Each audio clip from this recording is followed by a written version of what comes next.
Hiya, welcome back. If this is part two, my internet is a little bit dodgy today, so I'm going to see how this goes. Hopefully, this is going to be okay. Thank you. I am having, hi everyone. If my sound goes again, because my internet is a bit funky, if my internet goes again, I'm going to have to try this another day or later, because my screen is still going wacky. So we're going to try this again, and if it doesn't happen for me, I will have to try it later. Hiya! So yeah, as I was saying, if you have hopped back over, thank you so much. Really have a go at just trying out something that tickles your fancy. Hey Jude, no, it's not your fault. My internet is really playing up today. It's been buffering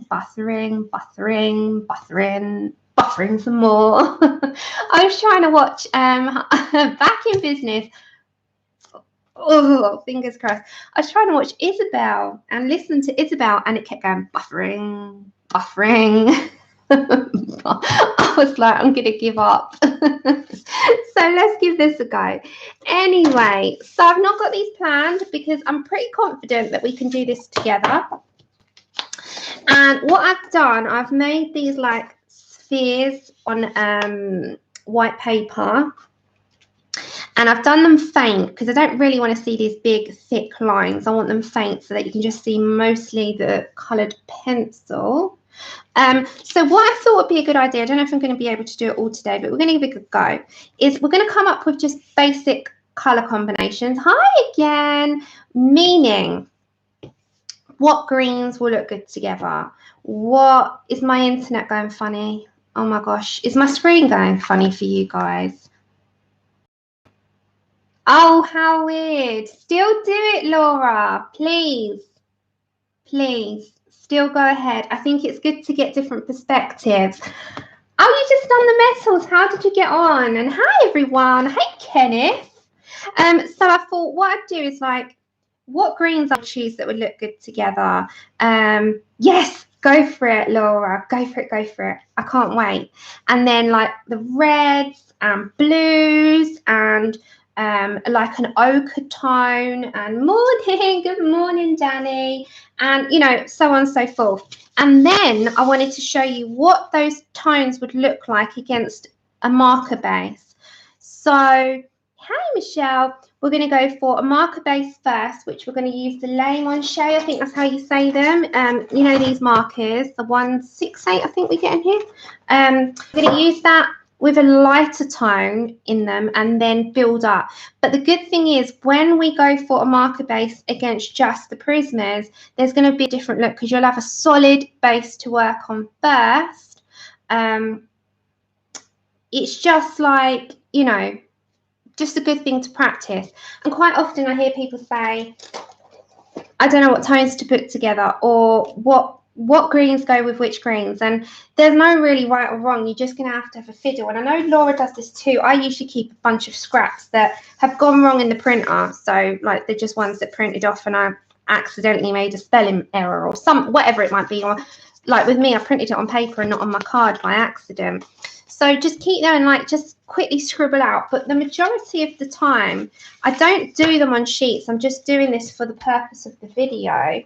I do it I write everything down in my book, which has got my colour combinations and like all my charts, and you know, everything's in one place rather than all over the place. So like we did the hair combinations, they're all in there. And you just work things out as you go along. I just think it's a good thing to do. It's good practice. If you don't want to do all that, you want to skip all that, that's fine as well. You know, you don't have to do this at all. It's just whether or not you wanted some prompts or help, or it's just entirely up to you. So like there I've put down for my Caribbean skin and Caucasian skin in Pablo's and lilac pansies, and I've just put loads of, this is from the beginning, you know, don't even ask what I've got in here. I don't even know. I started jotting stuff down. Poly skin tones, the basics. Oh my goodness, just stuff. Caribbean skin tones in Prismas, snowy trees. That was from me. I think that was a Chris Chang. My own ones are coming at the back as well, but I've got them all over the place, to be honest. I need to put them, be a bit more organised. Colour combinations, like, so we've got hair here and we've got metals somewhere. The metals are, oh, here we are. Metals that I've come up with, apples and Prismas, strawberry blonde hair, a fleshy colour into a dusky muted pink, blue hair. Oh, I don't know. I just jot stuff down. You know how it goes. Just if you got it in mind, or you've got a combination you really like, put it in a book so that it's there. But today we're going to be doing it on sheets. So I think what I'm going to do is start off with just Prismacolor combinations without marker bases, and I'm just going to show you how I pick colours out myself.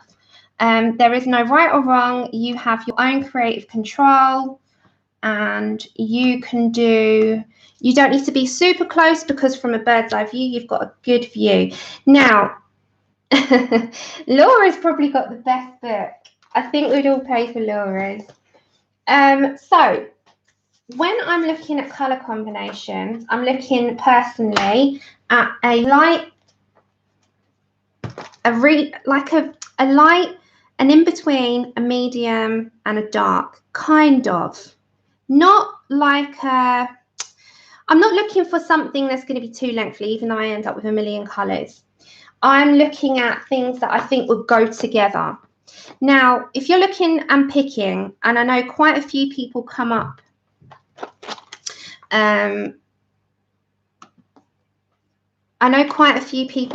with combinations just out of the blue, and some people get stuck. This isn't going to be like the most explosive ones. This is going to be about just picking stuff that you think would look good together. So what to look for, and this is the thing I get asked, and I'm probably sure that quite a few YouTubers get asked quite a lot, like, what do you do when you pick out colours? So this is my ones that I use all the time. These are my Prismacolors that I use all the time. These are like my little ones in there somewhere. And then there's smaller ones right at the bottom.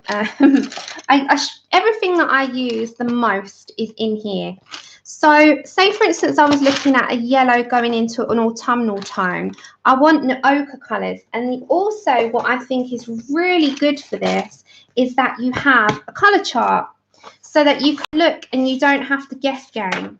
So if you were looking at the Prismas, for instance, which we're doing today, you want to look at ochre tones. So straight away, you don't have to like scrap. You can just look at your chart. So for instance, my lighter tone might be a jasmine. So we're going to get that out. We're just going to do an ochre tone to start with, right? So let's go for it. Or it could even be a sand. Let's have a look at sand. Yeah, sand or jasmine are very similar in colour, so you can go for that. The next one up might be like a yellow ochre. So again, you're looking at what you can graduate out into. So you go for that again. Goldenrod is always a really good one for me. So again, you're looking at graduation of going a little bit darker to a little... Do you know what I mean? So we're going to go for like what colours kind of go together. So I know for me, I always love a pumpkin orange to go with my ochres. So we're going to grab that as well. And then my darkest is usually like a Tuscan red. And they're probably my most used colours. My ochre tones are probably my most favourite tones. I don't know anyone else. What's your favourite colours to, you know, use?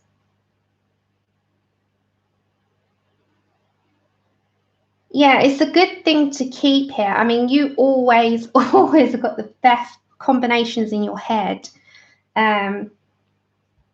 This isn't a painting one, Artful Stella. This is a colouring channel.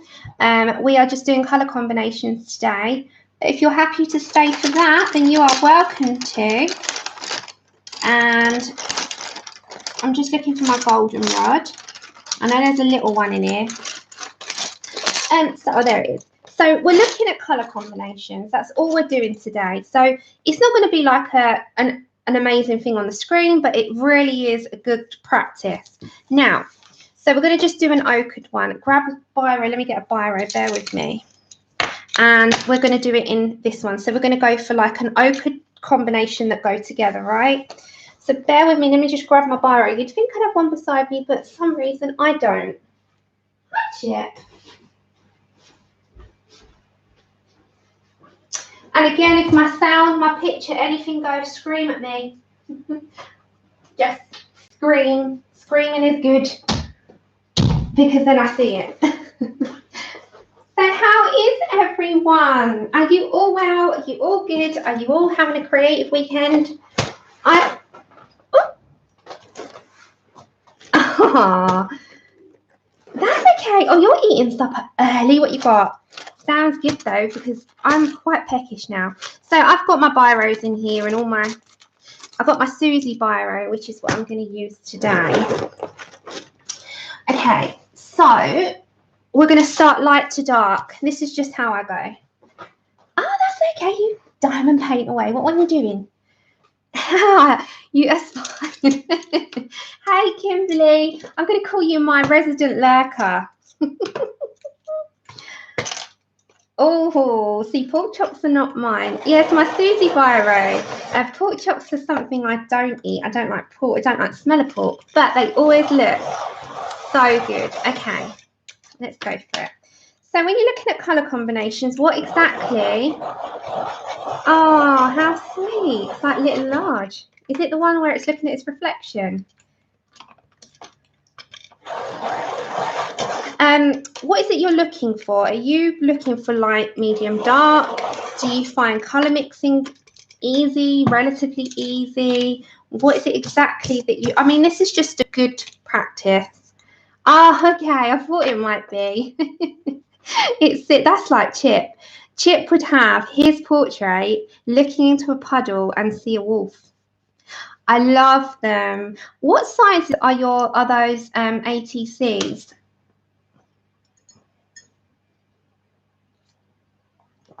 Hiya, Kimberly. Right, let's go for it. So I've done my spheres quite big so you can see, and we're not going to do anything too fancy. This might take a while to fill in, but I'm just going to start off with going, and remember, with anything you do, I'm just going to do my directional light source coming from like this way. Imagine my light is going poosh. So I'm going to do my darkest at the bottom, and my lightest is always just going to indicate that to me. So when I'm looking at anything, I'm looking at look at the picture that you've got and where would your light source be. So just plan that out if your light is to start with. This isn't you going in with color yet, it's just going in and starting off where you want your light and dark to go. So we're going to kind of just bring the top to be the lightest, and we're going to keep the bottom the darkest and kind of go with that on each one. So it gives us a base. So, hiya, honey bun. How are you? Andrew's my partner. My Andrew's in the house. I've not tried a round drill one, Lou, but I'll have to on another one I buy, because the next one that I want to buy will be a shark one, but I've got to do the Alina one first. So yeah, right, so we're getting jasmine and we'll write them all down, but when I'm not going to write the names, I'll write the numbers. So if you're looking at colors, go from light to dark and keep your lightest source at the very top. So this is our lightest. We're just going to do an ochre one to start with. Andrew's like, hi. He's at work. He can't even stay away.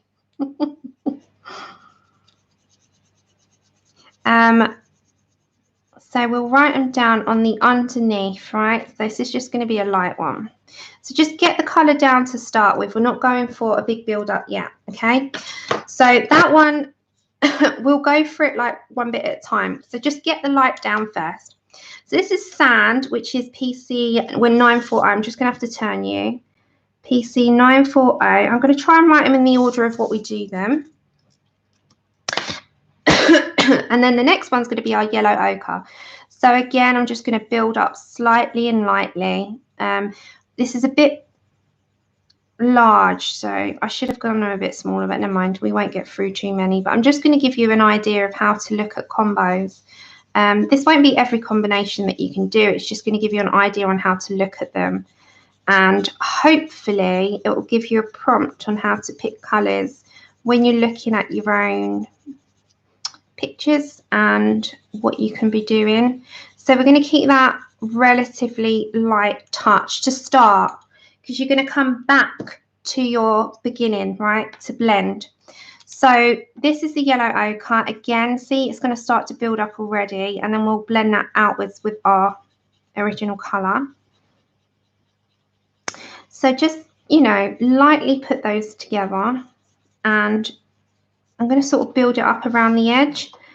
And I think spheres are quite a good way to do it, because it gives you a good reference on light and dark as well. No, I didn't. That was so sweet. I had a look at that page.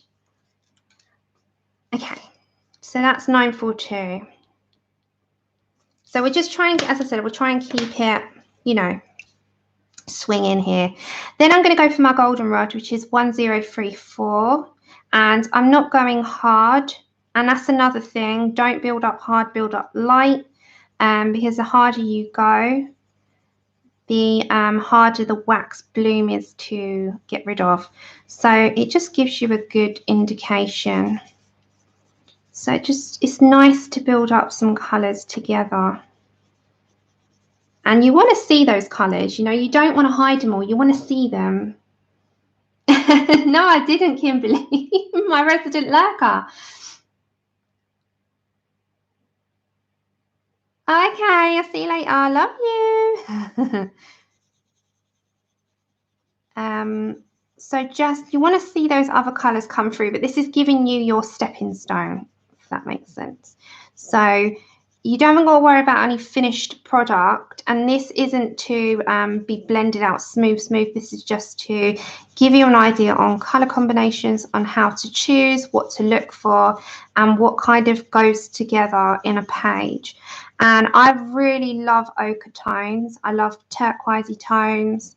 I love pinky tones, peachy tones, those types of colours. I tend not to use, what's my least used colours? I'm trying to think. I love greens. I'd say probably red. Oh, okay. Thank you. Because I wanted to just have a go, Susie, at small, little, tiny watercolour-y things, but I didn't want to go huge. Oh no, Shell. Oh, so do you, Amberly. You don't give yourself enough credit. Amberly, you're amazing. You're very inspiring. I know I've told you that before, but you're one of my colorists that I always admire. I admire many, but you're one of them. I admire many, many, many. Okay, so goldenrod is a nice colour to mix with the ochre tones. It's not too orange, it's sort of an in-between orange and yellow. So, and you'll see when you do a marker base and you do these, you can skip the lighter tones, you just go straight into the darker tones. Thanks, Susie. I just saw you say you sent through. Thank you. Can you hear my phone?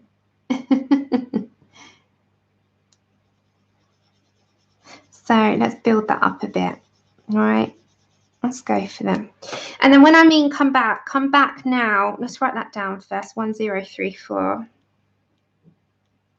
So come back now to your 942. So your second color before we build in any others. Start to layer up now. So you're going to kind of keep a nice light tone as you're coming into the middle, and then come back to 940, which is your first tone, and now you can kind of blend that out. We're not doing this where we're blending out properly and smoothly. We're just looking at color, you know, just the color tones together and what to do with them and how to choose them and what they're going to look like when you put them on the page, kind of thing. So I always come back personally to my lightest color, which is your first color that you use. I know, did you hear that? That's okay, Mum, we'll manage. We'll manage. If anything, flag it to me. I hope Honor's okay. May's lurking. May's lurking. Are you sure, Beth? I know May's around somewhere, but she's eating. Okay, let's add you for today. Thank you. It's okay, I don't run you ragged. It's just for a whack-a-troll. Hiya,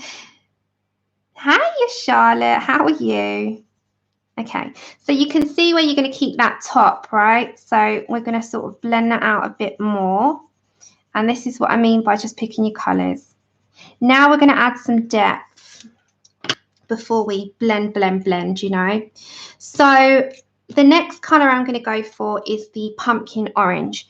Now, when I'm looking at where I want my depth, I'm going to go to the darkest areas and blend into the colours that we've just done. So you're not going to pick it too much. You're just going to allow that to blend in. Now, you've got to have a relatively light hand, and you want to blend that into your goldenrod, which is this one there, the third one that you've done. So can you see already the colours just work really well together? Oh, you got Lady. Oh, you must be having an absolutely wonderful weekend then. She's grown up so quick. And yeah, it's looking already, it's looking like you've got a good graduation of colour, right? So this is all I mean by when you're looking to pick colours that work well together. So it's not about, oh, thanks. It's not about being perfect. You don't have, colouring, remember, is less stressful when you're having fun. If you're stressing out about the colours you're putting down on the page, they won't work for you because you're not enjoying it. You've got to enjoy what you're doing. And I say that a lot because I'm hearing, I got bits of Isabel streaming. She's feeling pressured. And I love Isabel for what she does and how she does it. And that applies to everyone. Everyone's got their own style. So this is just as a prompt. This isn't to say that you've got to do things the same. It just gives you an idea on when you're picking colours, what you're looking for. It's not a competition. It's just something to have fun with. And I know that there might be a lot of pressure because you feel you have to have the same materials as everybody, etc. Now, Prismacolors is a generic one. I think most people have Prismas, whether they have the full set, the small set, or singles. You can get combinations with what you've got. It doesn't matter what you've got as long as you make it work for you. Hiya, everyone coming in. Remember, if there's anything for me, pop it in caps.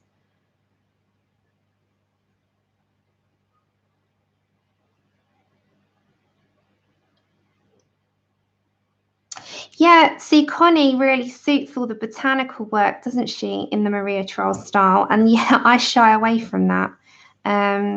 Flowers are probably my least favourite thing to colour. I love colouring animals, but I'm not very good at them.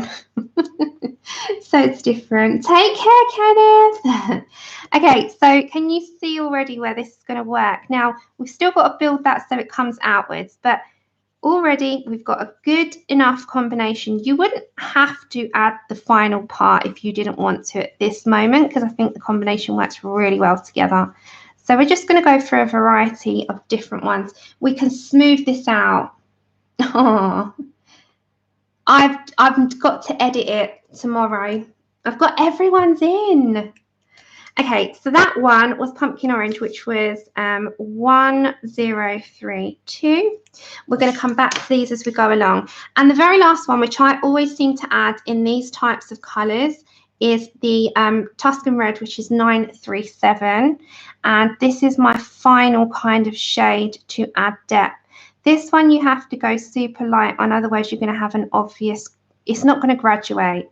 And that's the thing, if you're doing a combination, you might have a line that doesn't work for you.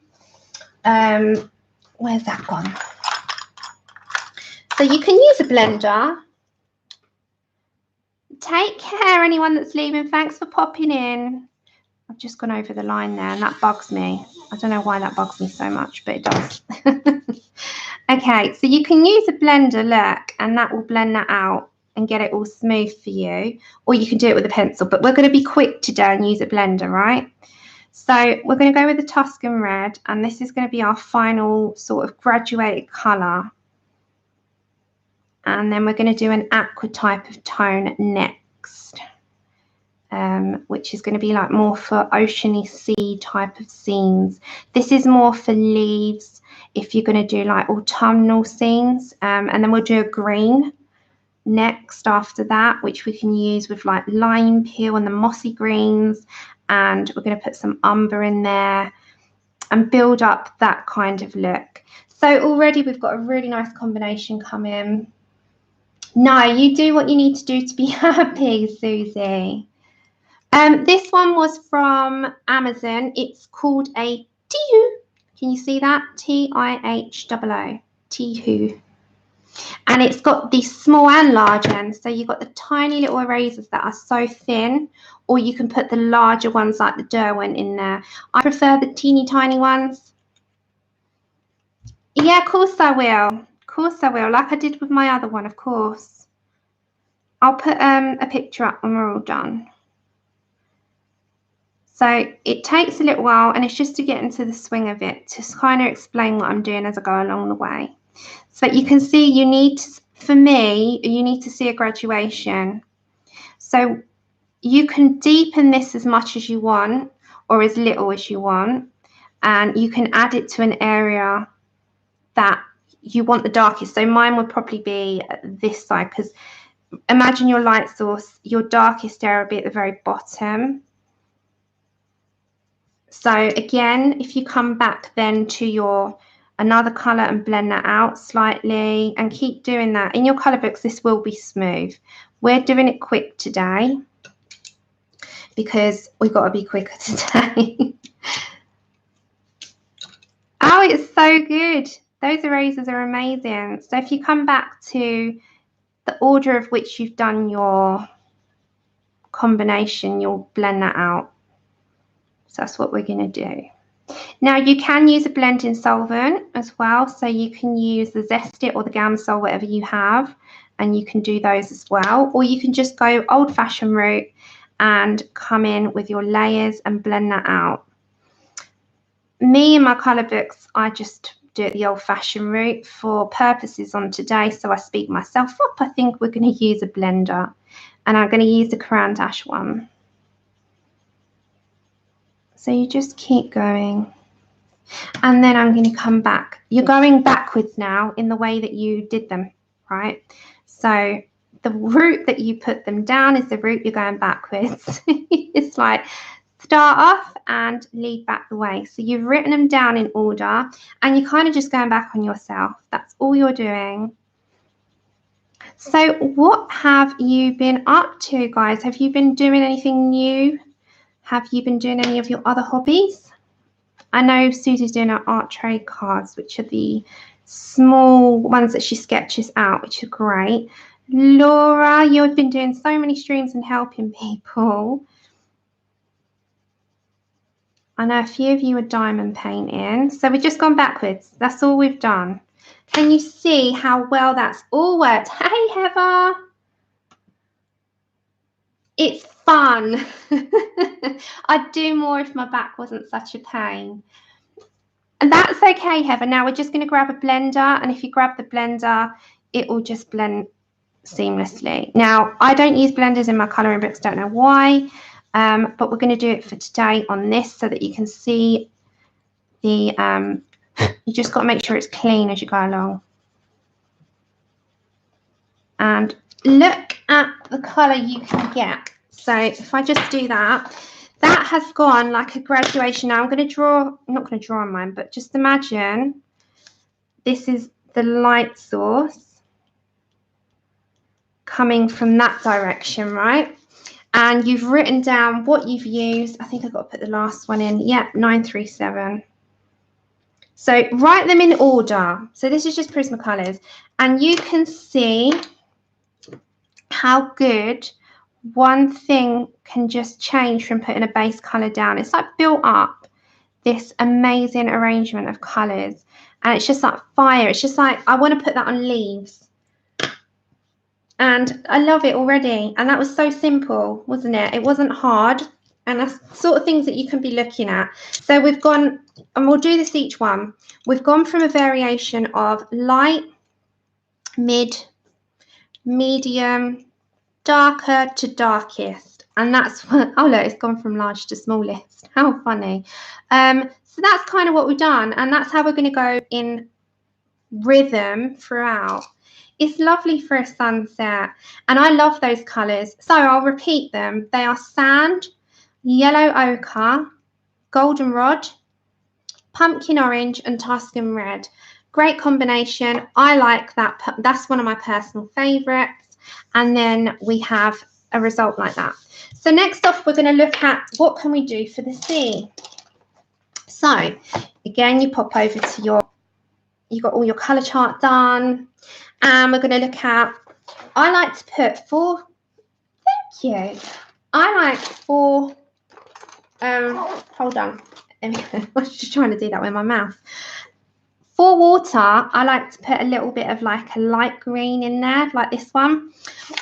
And I think even the light green or the light aqua goes in really well. But then I also like adding lighter tones in. So you're going to look at what can kind of go together. Now, this could be an experiment here. So let's get our, hold on, let's get our colours.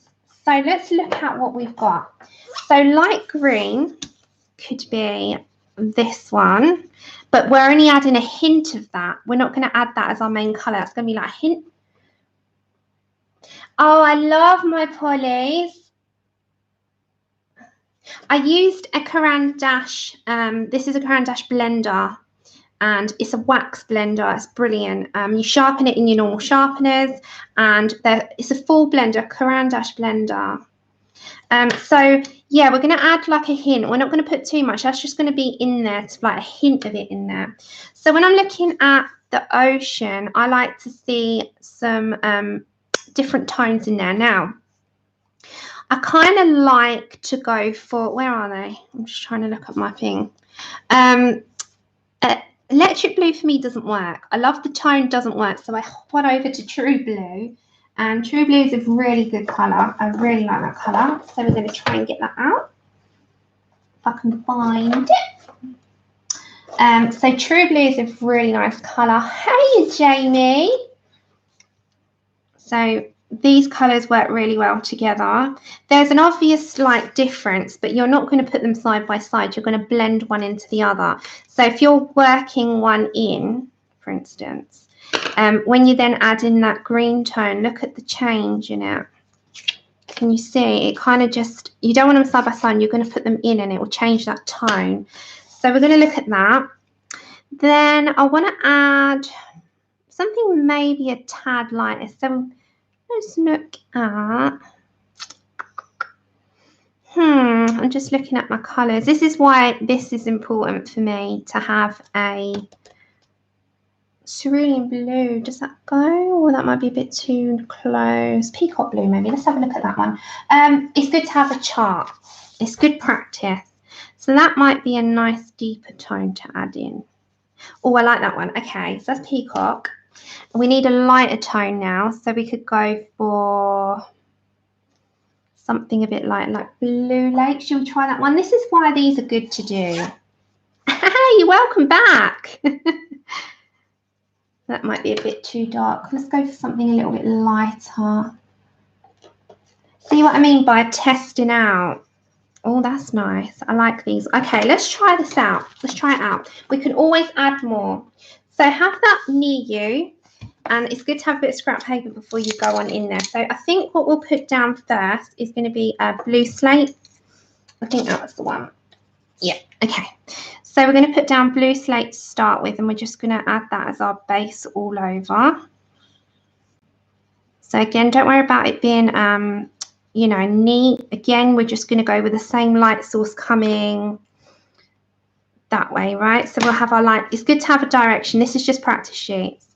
So this is going to be an ocean type one that have some green elements in there as well. Because when you look, there's like a turquoisey shine that's on the ocean when you look across. So we're going to add that in. We're going to get a nice coverage to indicate where we want our dark lights to be. So we're just going to very lightly apply this. Again, don't worry about being perfect. If you're going to have marker base, which we're going to do second, then we're going to do that and you won't have to worry about the lightest colours. You're just going to dive in to like mid to dark. So you'll skip this part, which is probably a lot easier on people's hands. And I think if you suffer with anything with your hands, you might want to try marker bases because it just kind of gives you an aid and it helps you along the way. Plus, it's quite a nice media to work with because you've just got some of your job done. Hi, Candice. And I know quite a lot of us like to use a marker base every now and then. Let's face it, if we're having a lazy day but we filter colour, a marker base is pretty cool. And if you're having the Copics, I would use them to do all your effects. I think marker bases are better with like the Touch 5 bullet types, pro markers, even, so we've got a nice coverage now. The Layman Shade, that type of things. Cali Art, yeah, perfect. Nice, Joanne. Hi, your face. I was trying to talk and take a sip of my tea at the same time. Hi, Donna. So yeah, we're just looking at combinations today, guys. So let's write these down as we go along so we know which way to go backwards with. So I'm going to do 1024, and Laura's going to do a skin tone one in Prismas, I believe, as well. So we've got lots to get stuck into coming up. Okay, so a mid-tone or one up might be this Blue Lake. So we're going to try that. I'm using my new ones because my old ones I've used up a lot of my colours. So I'm digging into these new ones now. So already we're going to pick up some nice deep blue tones as we go along. This is the second colour and we're going to kind of bring that right round. And when you're looking as well, just again, think about what you want to look well together. What in your mind goes, and test it out. There's no harm in some errors. I think errors are good. They're not, they help. I've put some really bad things that never blended well together, but it just taught me never to do it again. So it's not bad. It's not a bad thing to make an error now and then. I think we learn more that way. So this is our second tone. I'm going to look where I want to put that green in next before I go in any deeper. So just bring up and keep some edging.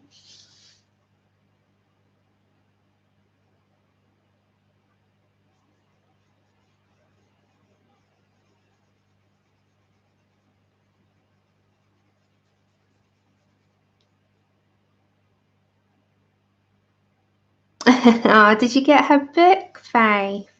Yeah, we've got to do something in Laura's book very soon. And I think I'm going to crack out some watercolours in that as well. So we're going to put a mixed media piece because I really want to do the Jungle Girl in it. She looks like Cameron Diaz to me. Okay, so that's the second colour. So that is 1102. That's meant to be 2 ones there.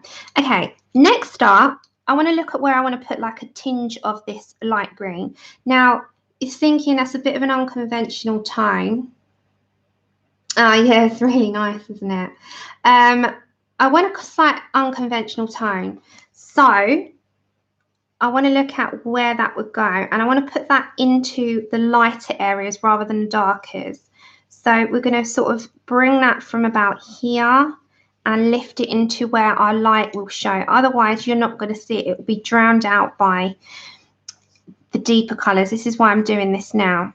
So if you add this as you're coming up into your light areas, you'll get a bit more of an idea of how it's going to look. So just lightly start to place that in and just go around a little bit, because you're going to come in with your blue again, don't forget, but this is just going to give you a hint. It's like colour mix. It's going to colour mix for you. But as I said, if you did that right at the bottom, so don't go all the way to the end, it's just going to be completely drowned. And think about that when you're doing yours as well. Is it pointless to pull it in an area? Hey, April. Oh, no. Your Maria Troll came beat up. Is that from Amazon? You need to contact them. Did you contact them? They can maybe send out a replacement. Or did you get it from elsewhere? I'm not sure yet if I was going to buy it. I'm on the fence. I'm on the fence. I just think I haven't done anything in our other books yet. Maybe I will. I don't know. You know me. Okay, so we're just going to add, can you see where it's adding a hint of that like turquoise colour? So it's going to mix together really, really well. So at the moment it's looking like an earth, but it's going to be in there.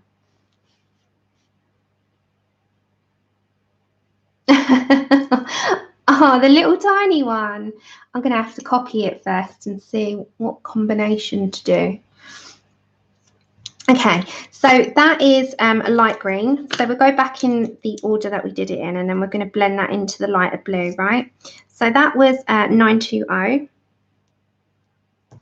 And then if you're looking at adding something just that tad more, just to pop, I'm going to look at True Blue, which is 903. It's going to make it quite bright before we dull it down a bit. Or not dull it, but it's going to have a little bit more of a deeper blue. So just lightly apply.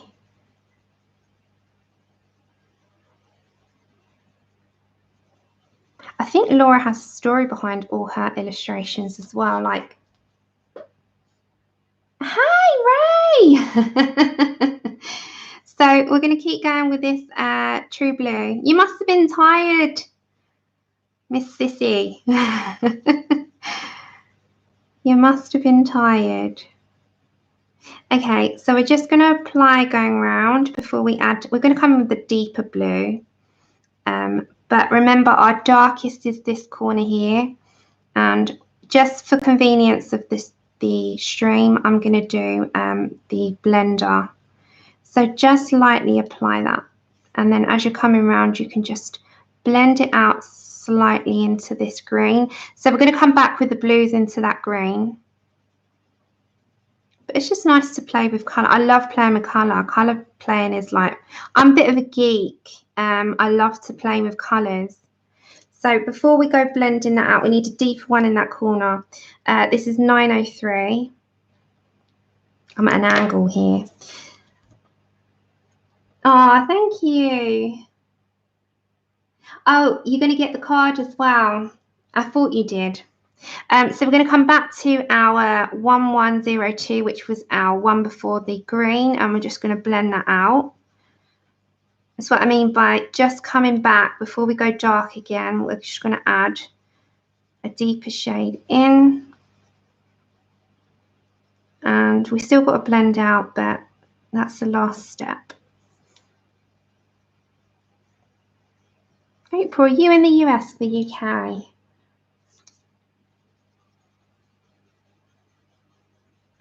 And then again, you come back to your even lighter one, which is your first colour. Remember, we're going backwards. We've got to blend this out with the Crayon Dash blender as well.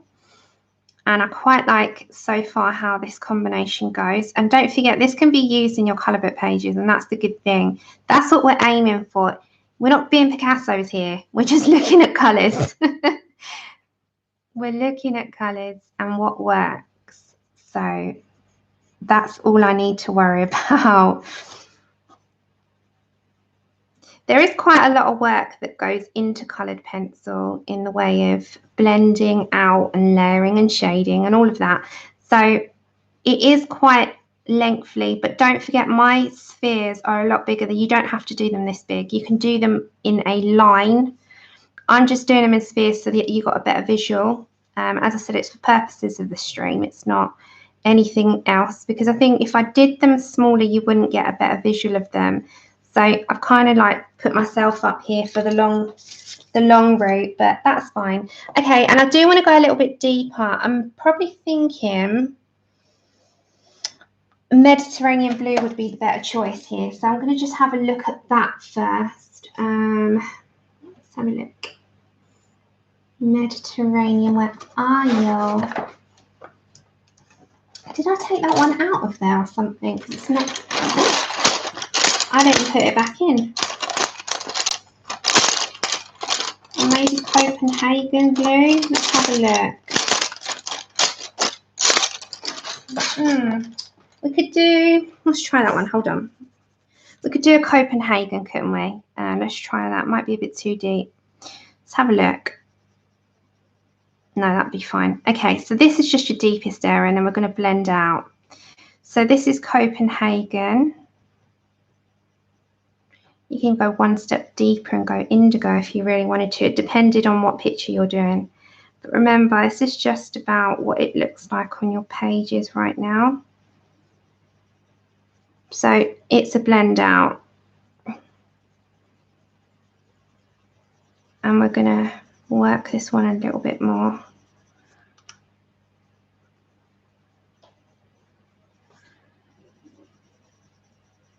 It's good practice. It really is. It's quite a relaxed stream doing this, actually. I'm not chattering so much. Copenhagen's a really nice blue. I'm just going to come back over to my true blue a second and just blend that in a bit. So if you have any harsh lines, harsh edges, grab the one before, blend out, grab the one before that, blend that out. And it's just a process of building up and blending out. And that's a good thing as well. It kind of gives you a little bit of an indication of where you're going with things. And then I'm just going to put in a little bit more of the green. And just kind of blend that into the middle. And then I'm going to go back to my even lighter tone, which is my blue slate. And then we're going to get the blender pencil and see how that all works together. Okay. Let's have a look. So I've got to put the Copenhagen down, but let's have a look how that is and if that needs any more layering up. So I don't, as I said, I don't usually use a blender, but I think I have to for today, otherwise we won't get anywhere fast. We'll be here at 9 o'clock at night on number 4. Okay, so just blending out.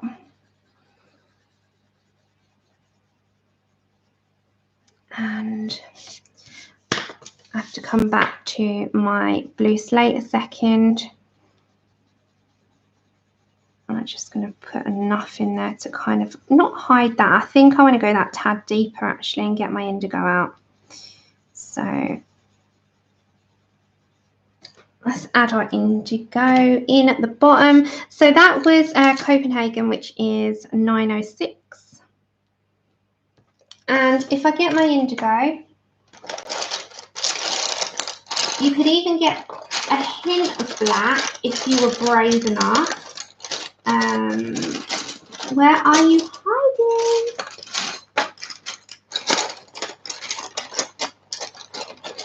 It's hiding, so I have to use my new one. And then if I get my indigo blue, that will be my deepest. And you just got to be a bit careful with this. You don't want too much. It just add a hint of it in the corner for you. So you can just play around really.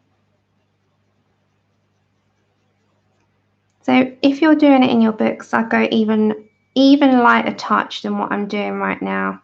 So it just adds enough of a graduation. Can you see that? So these are kind of the colours that I would look at. They're not going to look like this.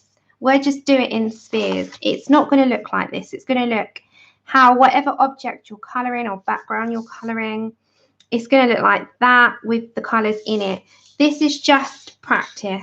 This is just looking at things and looking at colours and how it would look if we put them together. You can even add into that, if you wanted to play around even more and explore, you could even put some Colbert turquoise and add a hint of that around the edge, you know. It's all about colour play, and that's the thing with these types of pages. It gives you a confidence to be able to do that. I think if you're in your colouring books, it can seem quite daunting to try something out for the first time. So that's where if you grab a practice sheet or make one up on Word document, which is what I do, or you've got a book, you can just play around with it, and then again just grab your blender and blend that out into the green a little bit. Now, if you've got any harsh lines in your colouring books, just blend it out with your lightest colour if you can. If not, grab a blender. It's entirely up to you. But you can just graduate and you can just keep playing. So again, I'm coming back to my Blue Lake. And you just keep going until you're completely happy with the colour blend. I'm not worrying about shading and keeping it smooth at this minute in time. I'm just looking at the colours together. Okay, so I really like that combination. So at the moment, I've probably put in quite a few more than what I should have done, but that's fine. So I put a touch of indigo on the deepest, which was 901. And then I've just put a touch of 105. And it just is a play of colours. So this one could be like autumn. This one could be ocean. We can name them. We can name them as we go along, which I think is quite cool. So what's the next one we can do? Should we do peach? Oh, April, just because of the cardstock. All right, Ray, that's fine. The cardstock's in the UK, and I was wondering if you got the cardstock being able to be delivered to you, the one that I use. Because I think there we go. So you can get it delivered. Did you get it? Did you buy it? I'm sure you bought it, didn't you? Okay, so what's the next one we can go for? Should we go for peachy? Should we do peachy? So this could be like a skin tone next week. Because so many people ask me about the cardstock, I get really confused on who's bought it and who hasn't. I'm like, is it you? Did you do that? Okay, let's go for peachy. So let's go again. You're going to go back to your sheet. And we're going to look at nice peachy tones. So things like salmon pink and beiges and peaches and nectars, and I might add a raspberry into it as well to add like that depth. Right, so let's just do it. So we're going to add light, I think we go for beige and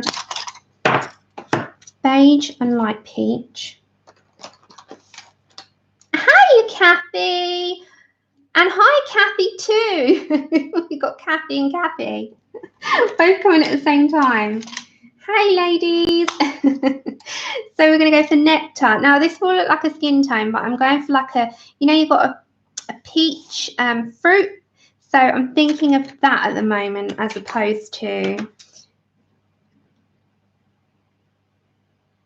maybe I won't need beige, as opposed to a skin tone. But we use these for skin tones as well. So I'm going to come to salmon pink, which I don't think I've got in here. So we're going to go to the new one. Maybe I've got it here. Is that it? That looks like it. Salmon pink. Yeah. And then when I'm going out with, I just want something like a raspberry to add in. It might be a bit too deep, but it might be okay. I'm just trying to think of the combination. No, it will be raspberry or mahogany red. I'm going to go for raspberry.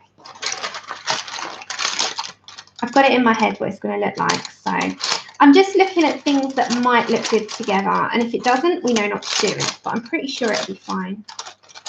Okay. So we're going to look for these skin. They're not skin tones, but they're like a skin tone or a flesh tone, right?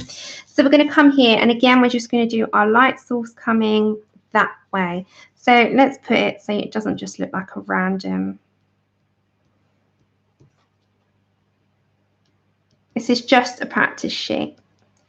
And we're going to try these together again, but with a marker base, right? We're going to scrap out all those light tones and we're going to go for deeper tones. Okay, first off, we're just going to go straight in with a peach. So this is PC939. And again, this is going to be a peachy tone, but this isn't skin. It just might replicate it until we put the last colour in. So you know you're looking at a nice piece of fruit and it's got those flesh tones, some of them when you bite in, and you've got the skin and it's quite, oh, I don't know, they've just got lots of beautiful flesh tones in them. So we're going to go for, we're going to call this peachy. So we've got Autumn Ocean Peachy. And then we're going to go for a red, which is a lot harder to do of blending out. I find reds are quite hard for me. They're my problem area in tones. I just find them, I don't find them as easy because they're quite permanent, those colours, and they're really hard to erase in your colour books. Then we're going to have Forest. So that's what we're going to do. We're going to have that. So we'll have the Red Dance. We're going to name them as we go along. No. And if any of you streamers, if you've got anything coming up that you're quite excited about, don't feel free to tell people when you're streaming, or if you're impromptus, then that's fine. But if you've got any streams coming up, do let people know. Okay, so we're just putting a peach base down. It just gives me something to work with and gives me the light indicator of where we're going. So light source is at the very top. The first one we've put down is just peach 939. And I recommend putting them in order. Yes, we've got that next weekend already. It's come around so quick. And I'm going to go for Salmon Pink on the next one.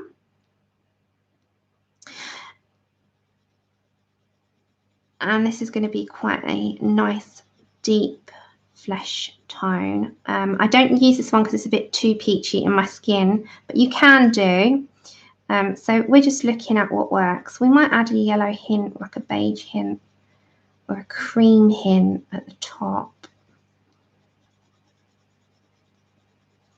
So this is really, really nice peachy colour. So I'm not going hard. It's a nice light touch. But I'm trying to speed myself up a bit so we can get through at least 6 on this and do some marker bases.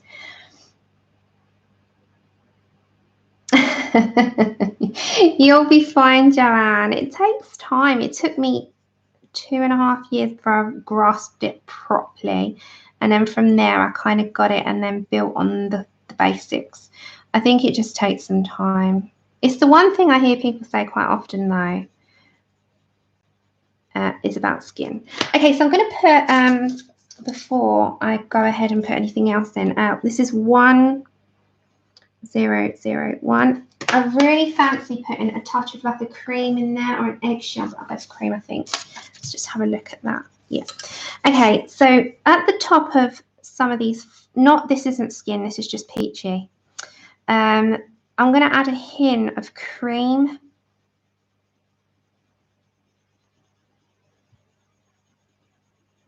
And this is just going to give a nice, just a yellow tint as you come upwards. I will put the picture up because it's really hard for you to see it on screen as clear as you will when it's put in a picture. And as I said, these aren't going to be perfect. They're just about the combinations.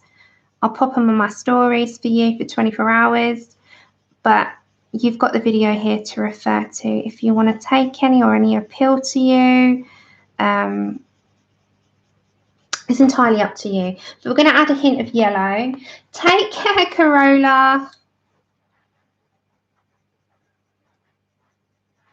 And sorry I'm not looking up so much, just because I'm trying to work them out as we go along. See, I've not pre-planned these because the whole point is that you just, if I pre-planned it, it wouldn't be real. I'm trying to do it so that I show you the process of how my mind thinks. When I'm looking at colours and what I want to go together, and we might do some colour mix ones as well, so where you're mixing up colours and how they blend into each other. It's a really good practice, I think. Okay, so that was cream just into the lighter areas. I think it's better to show it. I think it's too scripted, if that makes sense when I think about it beforehand. I do that with colour combinations for hair because we're doing a whole like step by step. But I think with this, it's easy to just go for it and pick them out. Okay, then I'm going to pick up Nectar, and this is going to go now round the edge. And don't forget, we'll work our way backwards after. It's one of my favourite colours ever in the Prismas is Nectar. I think it's so underrated. It's the best one. I think it's the one that I use, not just for that. I use it for so many other things. I've used it in my dragon for Kirby. Oh, you know what I really want to do at some point? Do a Kirby colour along on Instagram. Now, next month I am doing, because I'm going to the Colour in Heaven event in Bath on the 26th of October. So any of you that's going along, I hope to see you and speak to you and say hello. And some of you I'll probably latch on to. So if anyone's going to that, I can't wait to meet you all. I think we're going to have so much fun. Plus, we get to meet Jasmine Beckett Griffith, and yeah, it's just going to be so much fun. So we're going to do me and Francis, because Francis is going as well. I'm going to do Strangeling September to get everyone in the mood who's going for Jasmine, and that should be fun. I know, I can't wait to meet you. I know, Susie, I'm so sad. I was like, no, I need you there. Kim White, you know, Creative Happy Life, Doodles from the Den, Faces of the Zodiac. She's going. I can't wait to meet her. We've been getting all excited for it as well. I think Sashka Cook, another colouring book artist, is trying to go. As she was saying that she got to, and I said, back those eyelashes. It is so good. I can't wait. I can't wait. The only thing is, it's quite a lot on the back, but it's only an hour and a half on the train, and I can take extra painkillers with me, so I don't care. I am not missing it for a month of Sundays. I'm going. So you see how those are already working together. So this is Nectar, which is 1092. Now, before I put in deeper, I'm just going to come back to my salmon pink, which was the 1001, and I'm just going to blend that slightly out into the Nectar that we've just put down, right? So we're working backwards again. So can you see how well doing that, it just builds up a picture, doesn't it? It builds up the colours. And then if you go back even more and go back to your peach, which was your first one, 939, you can then bring that up again into those cream tones. And then we're going to get the light peach on that in a minute, but we'll do that last. So you can just kind of bring that all up and blend that up into it. So it's just going to look so cool when it's done. Now, for me, that's not dark enough, that edge. So we're going to put a bit deeper. Thank you. It will be so worth it. I don't even care, Louise. I can take the extra tramadols. I can take the extra muscle relaxants. I can take the extra, what else, some nerve blockers and all of that. I can't wait. I really can't. Okay, and then the last tone is going to be raspberry. Now, this is going to be really, really light. So it's going to be 1030 before we go into the lights at the top. And this is just going to give us a hint of that. You know, when you look at peach skin and it has like a slightly reddy pinky tone. Now, the raspberry is kind of what's going to work for me. Oh my gosh, I just read that, so funny. Thank you, Connie. They've got such good practice. The spheres do work well, though I just think I'll keep calling them spheres. Because I know myself and it would just sound ridiculous coming out of my mouth. So Let's go for spheres. And yeah, this is such a nice colour. Just works. We're going to give them all names as we go along. But can you see like how when you do colouring, there's no rules. You make your own rules up as you go along. And when you're looking at colours, there's so much that you can take into consideration as you work your way through. It's a good word. I told you. That's why I'm saying spheres.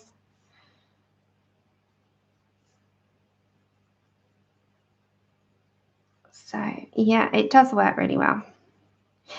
And this one, it's got to be applied quite lightly because I think it would overshadow your other work. So when you're going to go back in with Nectar, you can blend that out. So just a light application of this is what you're looking for, not too deep.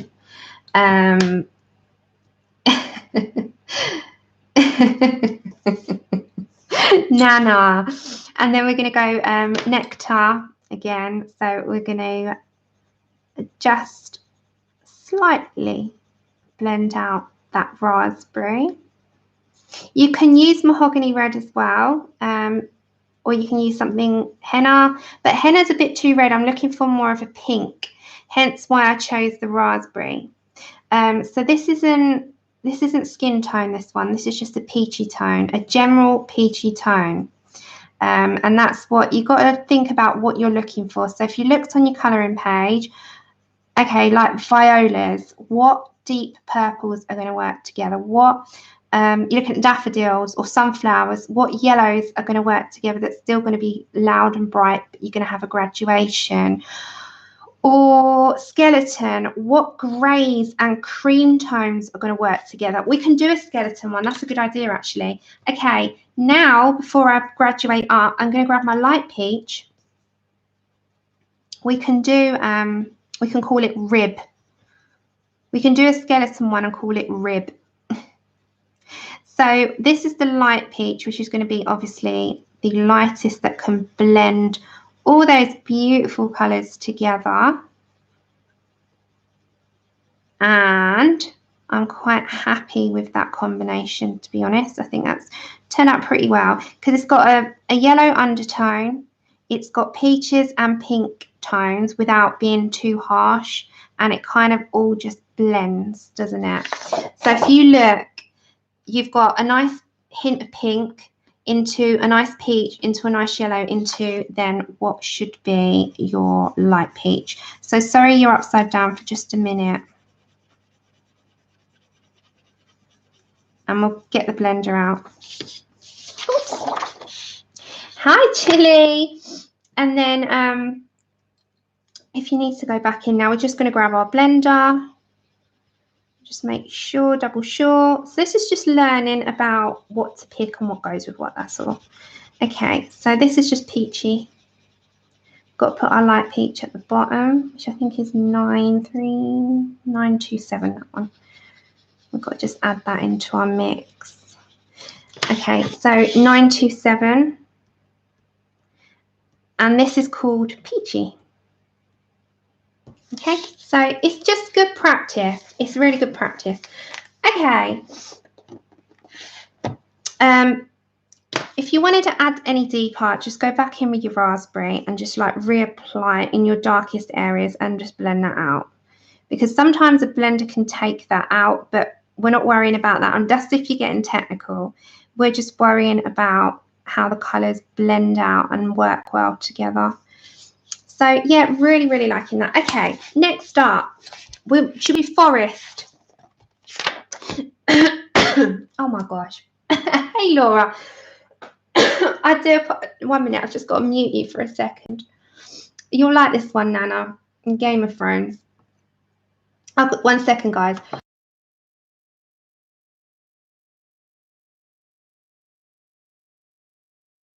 Okay, so sorry about that. I was having a coughing fit then. Okay, this is the tones that we're looking for, and I need lime peel, which is here.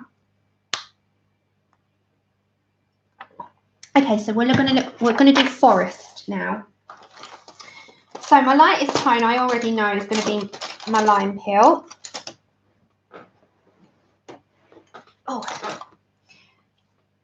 sitting under this hot lighting, I am like fire. I sit under studio lighting here and it got... I know, I miss it already, Nana. I'm just like, I want another series, and I know there's not going to be. And if there's a spin-off series, it's not going to be the same, is it? Because it won't have Jon Snow. You know nothing, Jon Snow. She won't be in it. He won't be in it. Okay, let's go for a lime peel. Apple green, which I always say apple bottom green, boots with the fur, is another one. I love olive and I love Prussian. Prussian? Is that how you say it? So let's get these tones. I need you to stick some green ochre, marine green. Yeah, I do, because it's too much money not to for them, to be honest, wouldn't it? Have I got it all in your head now? I can't help myself with that one. So 1 second, let's have a look. And sepia is what I use. I usually, or dark umber even. Ooh. No, we'll go for sepia. I usually get that in everyone's heads. It's my downfall. Yeah. Ooh. Okay, so we're going to do a forest look. And if I need to come to chartreuse, I've always got to relate something over. Then I might add a little bit of chartreuse, but I don't use that often. It's only if I want to add a hint. Oh, a White Walker spin-off. No. Oh, I absolutely loved Teabag in Prison Break. He was my favourite ever. Okay, and chartreuse. Let's go for forest now. So my lightest is going to be, let's put that in the corner, as long as you can see, so you've got a nice visual of like colours, and it's quite cool to look at. Hey Christina, how are you? I'm still waiting on your book to arrive. It was dispatched. It's going to take anything up to 10 days, so hopefully Monday. Okay, so we're going to go for lime peel to start with. I think we're going to keep with that same visual of the light source. So let me indicate. I might swap over on the bottom one to purple. So we'll do top is going to be, oh, blue. We'll do blue. Top will be pink. And the bottom's going to be blue. Okay, so light source. I'm writing at an angle, so excuse. Let me have to turn you. It's so hard to do everything at an angle. Oh, I love Stranger Things. It's the best. I miss it. Okay, so lime peel is going to be a base of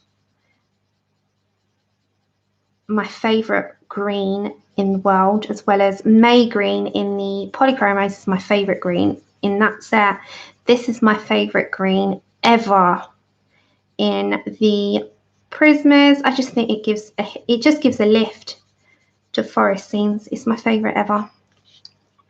Okay, so we're just going to put a base down. Again, we're just going to very, very rough but very lightly apply enough coming up to the light source at the top. So I love playing with colour. I could spend and not colour for an entire week and be happy just playing with a box of whatever, or a tin of whatever, you know, pencil set I've got, and just playing with colour and what I like and finding out combinations, etc. I'd be really happy doing that for a week, you know. But then I would miss my colouring pages, or at the minute I'm really feeling and digging, just picking up a paintbrush and trying I think I got asked the other day, a friend of mine said, do you find it more rewarding? And I said, no, I find it equally as rewarding to see a page come to life, because you're still doing colours and you're still bringing something to life, regardless of whether it's your something that you've tried out or somebody else's line art. It doesn't matter. It's still equally, isn't it? It's equally as rewarding. Anna! Welcome. welcome. Okay, so we've got lime peel first. So this is just going to be our base to start with. So we're working out combinations on our, so lime peel. Oh, why did I write that? Never mind. I've been doing the numbers. See how long-winded it is when you have to write them. I'll have to write all those ones now. It is. Why did I write it? Never mind. It's because I'm chatting. Okay, so the next one I think I'm going to go for was the apple green, because we're going to give it a little bit of a lift. And this is going to give it a little bit more of a green tint, but then we're going to change it up again because we're going to start to put the olives and the sort of mossy look to it. Do you know what's cool over the top of this as well is to add a texture, distress ink in the forest moss. If you were then got your distress inks and started to add a texture of forest and foliage into this over your pencil work, not before, over, very lightly with your dabber, you're going to really have a nice, I did that in my Kirby picture, you're going to have a nice forest foliage feel. So it's called Forest Moss, the distress ink, or you can do even the sage one. And you just dab it over your pencil work and it gives a texture look. It doesn't give it a texture to feel, gives it a texture look. And that's a really good way to use your inks. And I think if you want to make anything look textured, putting some inks over your work is always going to work. Like we did when we did the statue of the angel, the fallen angel, stone angel out of Serene. We added distress inks on top of Copics and it gave it that vibe.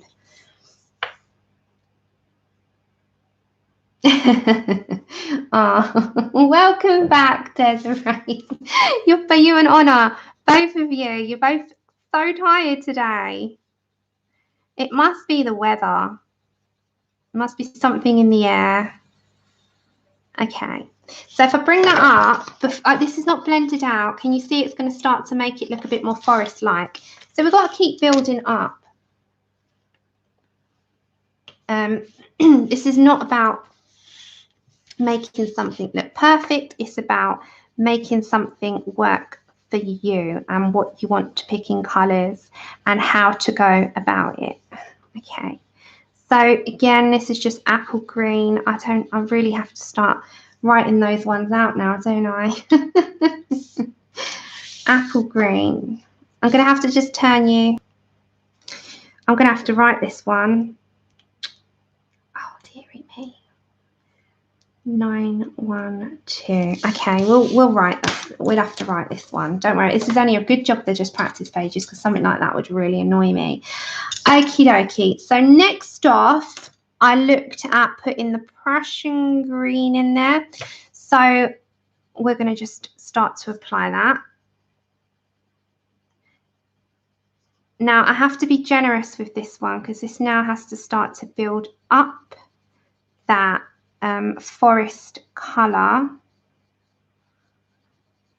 and it's just to make sure again that you've got where you want your darkest is this particular area away from the light, so that's where the darkest area will be of your combination, and you blend it up into whatever colours you've just applied. So you've got your lightest, your next in line to going up a notch. So you're working light to dark. You can work dark to light in certain things, but I'm just doing it the other way around because it's spheres and it's easier for me to judge. If you work dark to light, you can just do that and blend it out. But it's entirely up to you what you prefer. A lot of people work dark to light, and I do that sometimes on faces. I add shadows in first, and then I blend out. It's just different things require different methods. Go with what works for you, and I've always said that art isn't uniformed. Colours aren't uniformed. It shouldn't be uniformed. It's whole expression and exploration of what you want to do, and I think that that's what you need to just go for regardless. Okay, so that's already starting to build up. I don't know why it's not coming up on your screens as really, hold on, let's try that. Let's try, it might be okay. Okay, so this one, I don't know if it's coming up on your screens of how it's going to look. We're not blended out yet, we're adding up as we go. So you've got a texture at the moment, and you've got like a, it looks like a, I'm trying to think. It does look textured, but it's not. Oh, coffee. I could do with a cup of tea. My tea fairy's not here today. Okay, so that's Prussian green. I have to add these ones. The next one, I'll just write the numbers like I have been, 109. Okay, then we're going to go up a notch. Oh, these are, these are printed. I don't know if you can see. Can you see? They're very faint.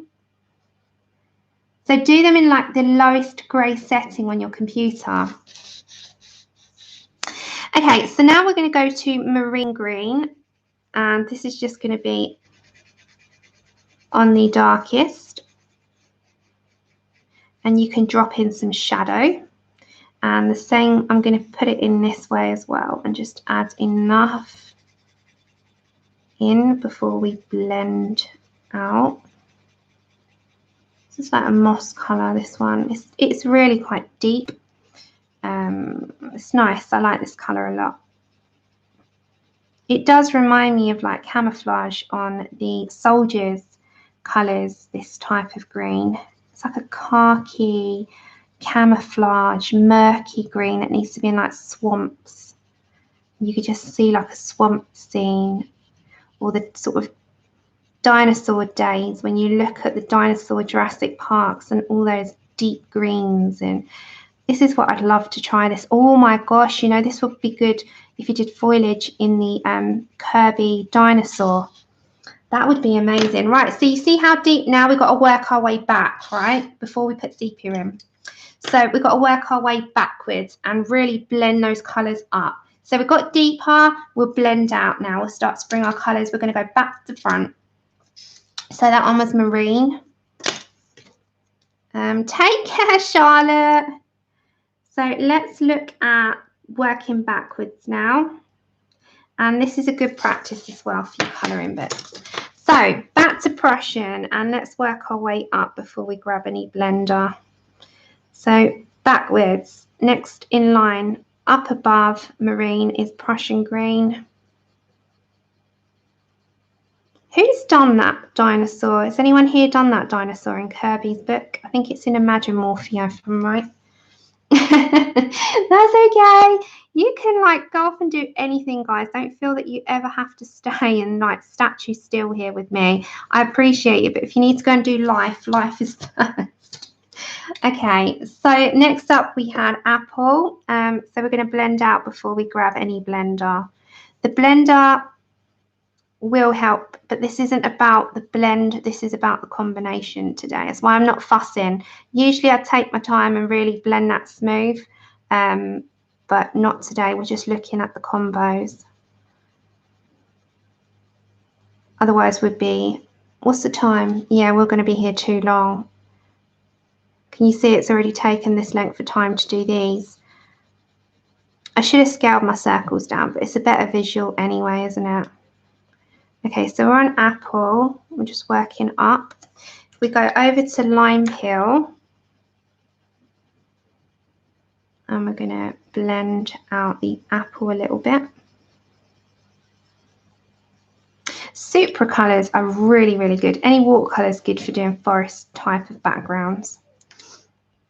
Oh, you've done it. Did you do dino? I really want to do the dino. Does anyone fancy doing the dino with me? I'm doing with Christine. I'm so slow. I'm just not feeling her at the moment, Christina. I have started her. I'll show you. But I want to do my warrior that I'm doing with Christina out of Serene. But I like to have multiple things on the go. And the way that I'm doing at the moment is just going with what I feel on the day, rather than forcing myself to do things. And then I enjoy it, and then I go back when I'm having a time where I'm looking at a picture and I'm like, right, I started that, I'm going to go back to it. But one day, should we do a group colour along on the dino? Not at the moment, not at the moment. But at some point, shall we do Mr. Dino as a group colour along? not on screen, off screen, and in our own times. But I really want to do him, but it'd be better with friends. So this is the lime peel. And then I'm just going to grab my... Oh no, who's being sick? And this is chartreuse, and this is just going to be like a slight yellow hint.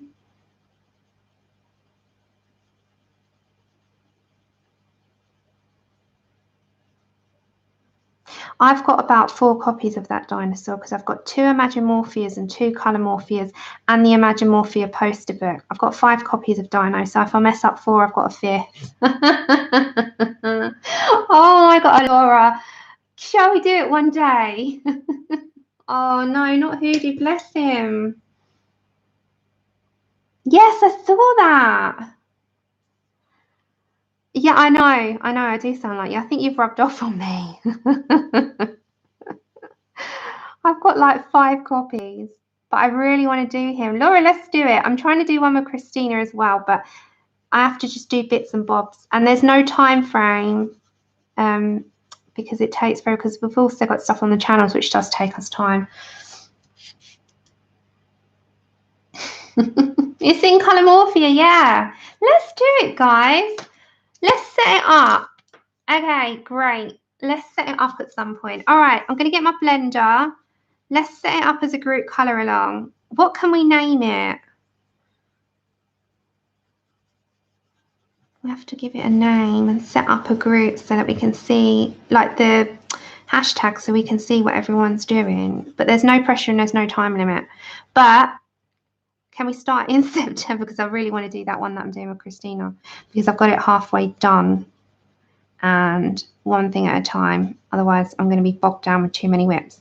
So maybe, should we do it in September? Should we head for it in September? You can get a head start, but I won't be able to start mine until September. But let's do it. Why not? There's no pressure. There's no time limit. It's done when you're done. And when everyone's submitted, we can put it all together. Okay, I really like that combination. I don't know if it's showing up on your screens as green. Is it? Is it got a brown tinge? Hold on. Is it my screen or yours? I don't know if it's mine or YouTube. But there's like a dark forest moss colour. I don't know why that's not showing. It's like green. It's like a forest green. If I take it with my colour, is it showing up funky on your screen or is it my screen only? Let me take a picture on my phone and you'll see. Right, ready? Can you see how green that comes up? And it's showing funny. Oh, it's fine. My screen is bizarre today, everyone. I'm really going to have a nightmare with my screen today. Okay, this one's forest. So we added chartreuse. Should we do a... Is it showing up as green? Great. Chartreuse. My screen is bizarre today. Bear with me. And as I said, don't worry about any blending right now. Now, if you wanted to add a depth, and say you had a tree here. So say this is a tree. Oh, I'm not going to do that in that. Where's the pencil? Hold on. Hold on. Say you had a tree there. I haven't got a pencil on me. Oh, yes, I have. Say you had a tree.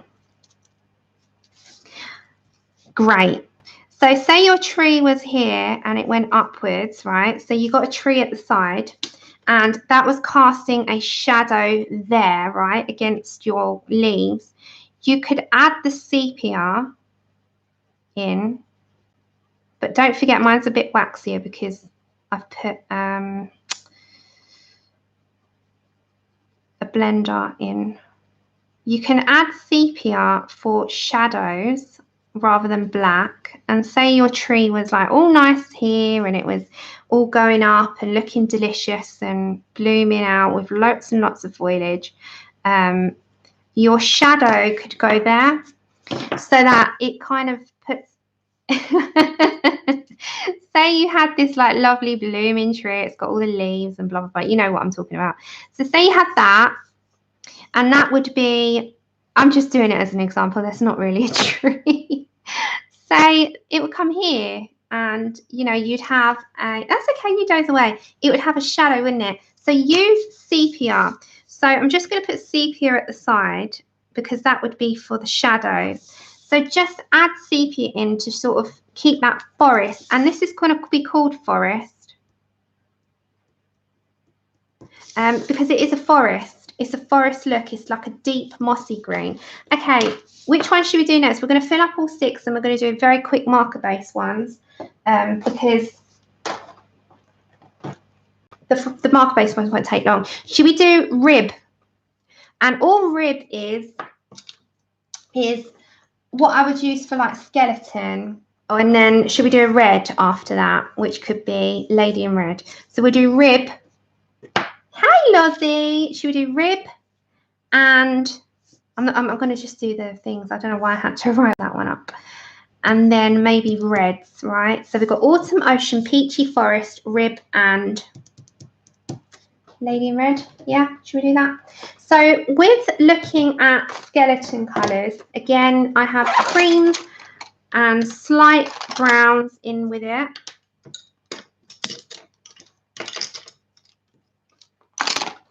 Lozzie's going as well to the colouring event in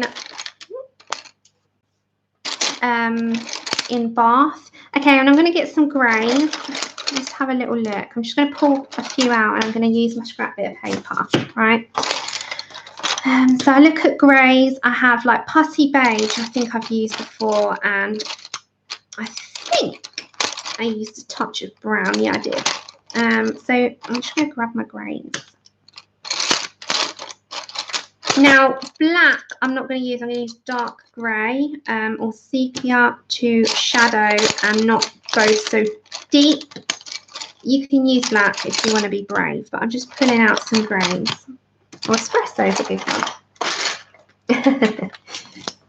Okay, so cake or cookies, what with like beiges, is it beige and like browns? Okay, let's do rib.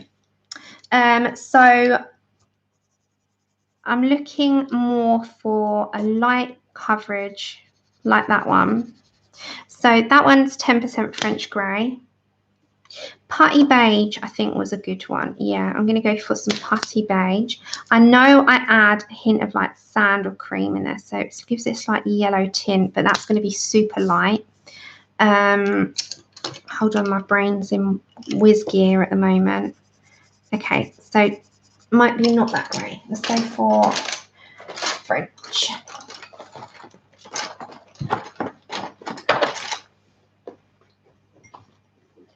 French, where are you, Fwedge? Talk to me, Fwedge. Let's go for, what's this one? This one is a 50%. I want to keep it quite light though. That's probably a bit too dark. Hold on, guys, I'm just checking my colours out. No, not that one. Okay, definitely not that one. What about warm? Oh, yeah, okay. So I'm looking more towards 50. Let's go for those colours to start with and see how we get on. And then we can add a little bit of brown, like maybe a chocolate, just to add a hint. You know, when you look it in, it's got a little bit of, not dirt as such, maybe you'll have bronze. Okay, right. So I'm looking at these types of colours when I'm looking at my sort of skeletons. I do more greys. Okay, so we're going to head for some light coverage now of 10% French grey. Now, you won't see this much. Now, don't forget with bones, they are slightly greyed, but they have got white feature in it. But you know, if they've been in the ground and old rib has been dug up and it's gone a little bit dirty and it's gone a little bit aged, just been sitting there a while, it's decomposing, it's gone a bit brown, that's what we're going to go for. So old rib here is probably about 200 years old, and that's the combination that rib is going to come from, a 200-year-old skeleton called Rib. So I'm just going to put a light coverage down. And as you can see, it's super light.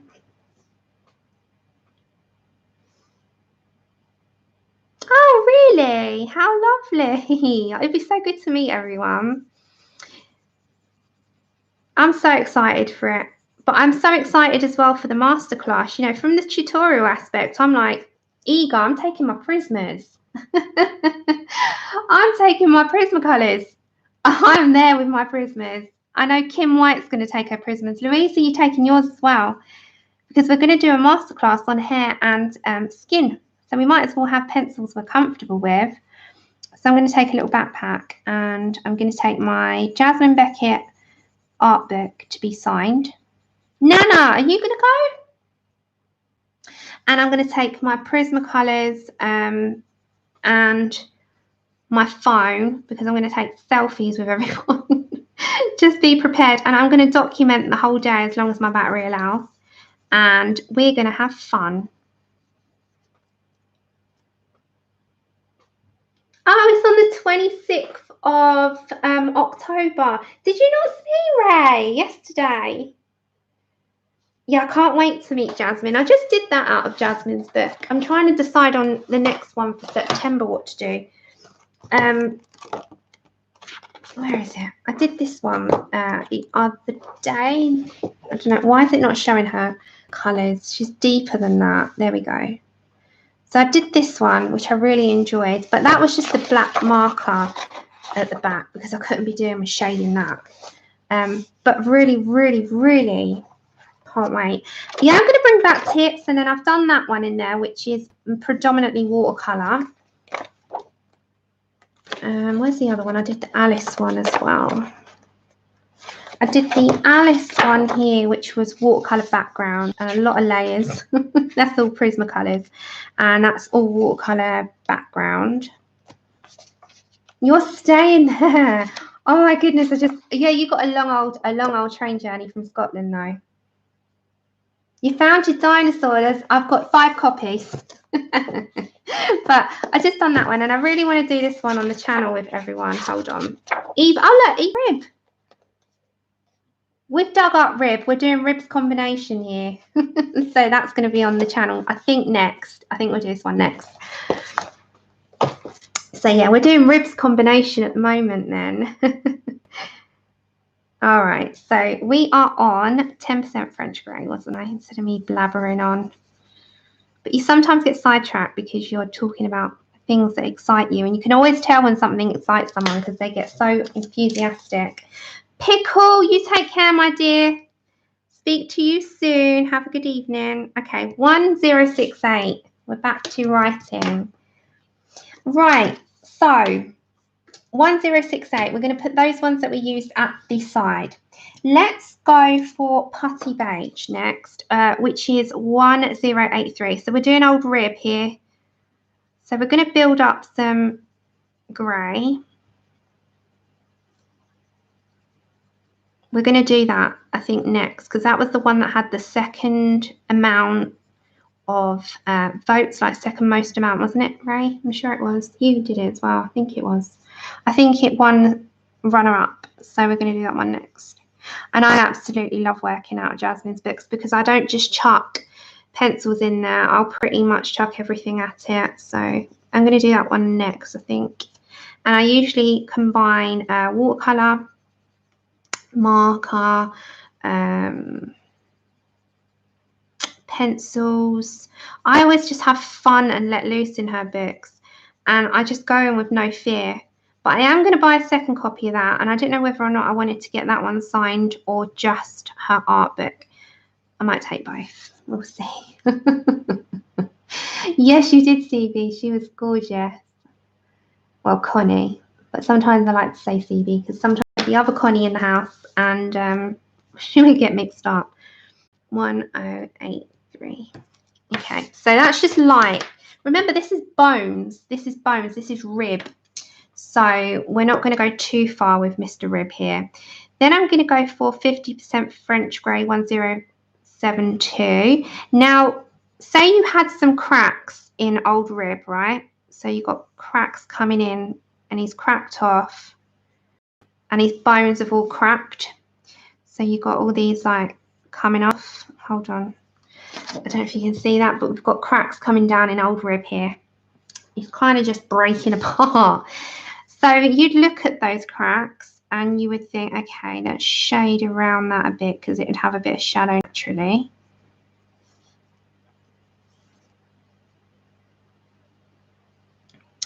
So you can do that in jewels and gems as well. Oh, we should do a gem one day. Doing different gems and crackle gems, and that was fun. I enjoyed doing that. I don't like doing crystals with all the lines, but gems on a whole with the crackle effect was quite fun. But not a whole string, just showing on displaying on a couple of bits. So yeah, it's got some shade in here. So you're just going to add little bits.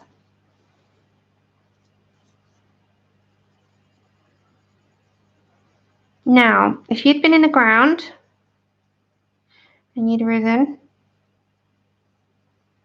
and you are looking a little bit decomposed, you would have brown bits, right? Just a bit dirty. So these are what you're going to have to start looking at. So, okay, you've got 1072. This is just me and my brain. So I'm going to get bronze. And it's going to have some areas where it might be a little bit brown tinted. Bronze is my option for that.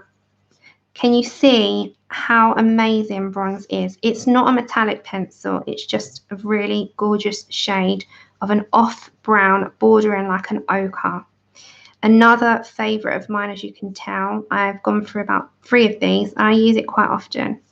So this is just going to sort of be in some of this. This is just like if you were having a hint of it in there.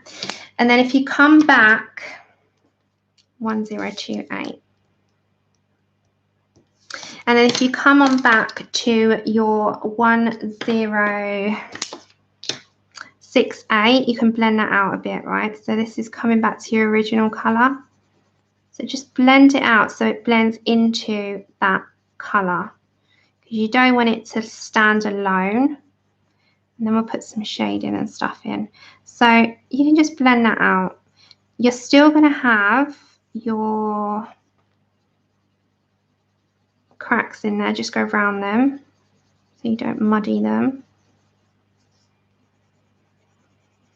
And buff titanium, but that's not in Prismas, is what I use a lot in rib in bones, but it's not in this combination, so I'm gonna swap it out here and just have to go with what we've got because I'm just doing Prismas today. I'm not going to add any other media in. So imagine you've been in the ground, you're a bit dirty, it's coming in a little bit more here. Just going to add a little bit more in there. It's a tiny bit yucky here as well. It's really hard to see it without it being on a bone. But it's going to be this kind of like, you know, one of those things. Yes, what did we call them? Dirty bones. Hi, Michaela. Right, I just remembered that. We were calling them dirty bones when she was doing the bones. Dirty bones. Because we were making them look a bit dirty. That's right, I remember now. That was okay. We kept calling them dirty bones. Get the dirty bones. You just finished your Corolla lady. Have you posted it? I'm going to get my white before we add anything else. Now the white's just going to blend this out a little bit.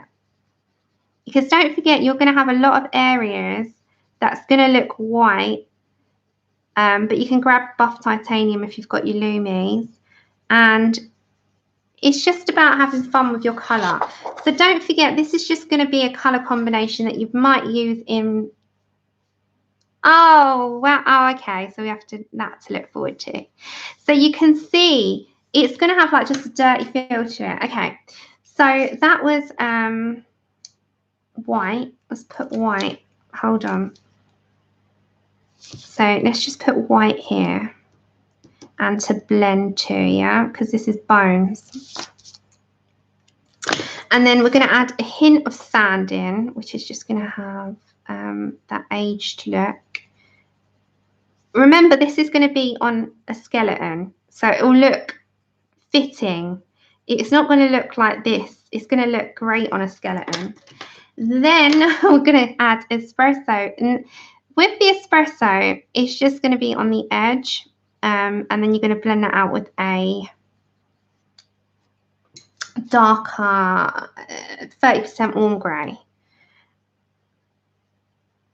It's to add hints and make your bones look as realistic as you can, but just try and keep a lot of that white look in, because otherwise it's going to lose that look. But you want it to just add the hints of stuff. So let's just grab our blender and we'll put those last colours in our description bit. So bones, guys, bones. We're going to enhance those cracks in a second. Just make them stand out a bit more, like they've cracked a little underneath the surface. So yeah, it will work. I like these combinations for it. Okay, so let's just bring those where it comes off. So like that. So you got all the cracks in the bones, right? So that was espresso is the deepest. I'm just going to put the name of it on that one. Is just to a little, you just want a little bit. And then we had 1052, right? So,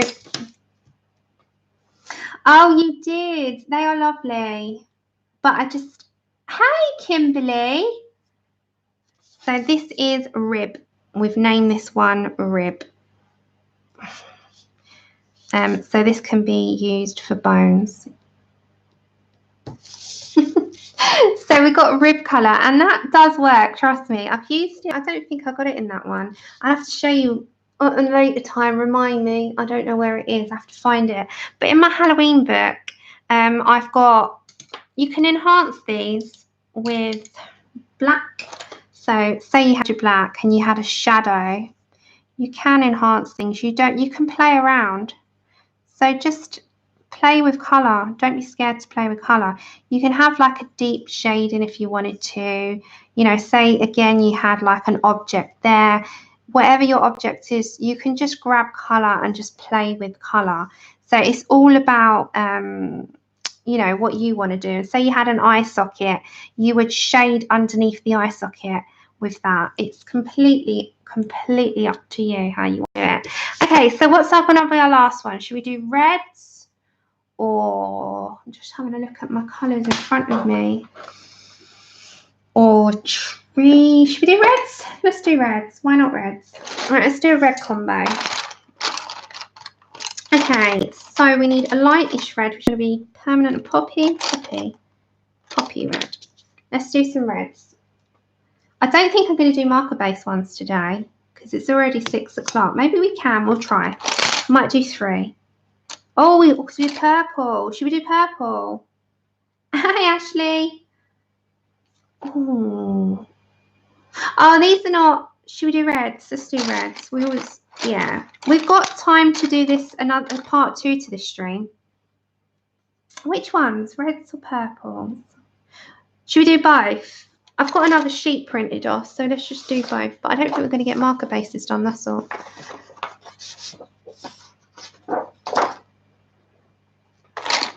I do red and purple. I'll do red first because I had it in mind, and then we'll go to purple. Okay, so we've got Tuscan. Scarlet Lake. Let's just bring out some reds. I always add black cherry or crimson lake. Let's add these. Black cherry, yeah. Black raspberry, dark purple, no, not that one. Hold on, where's the mahogany? Oh, that's Tuscan. I've got one of the old stocks of Tuscan. Right, let's look. Let's have a look.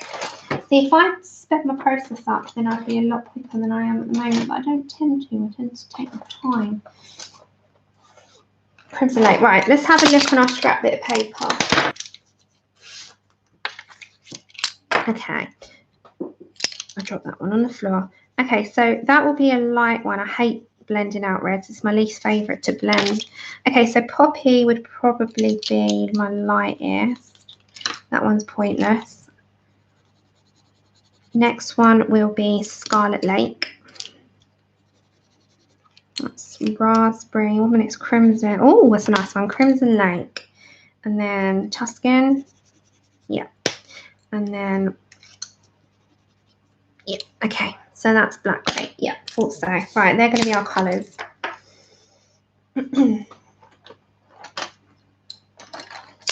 Okay. So first will be Poppy Red.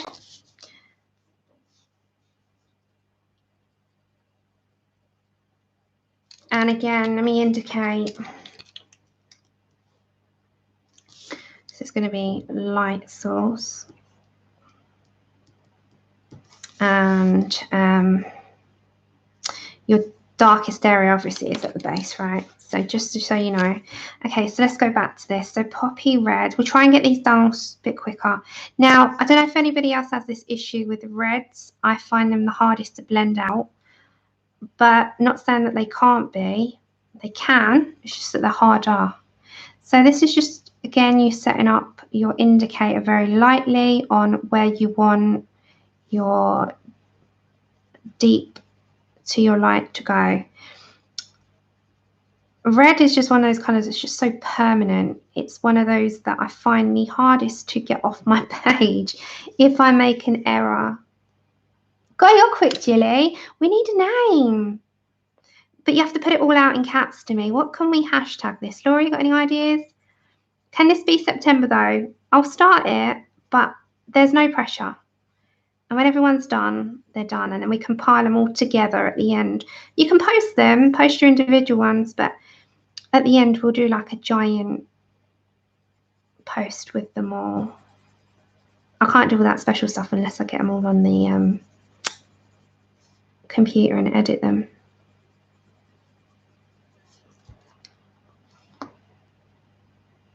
Dino Divas Colour Along.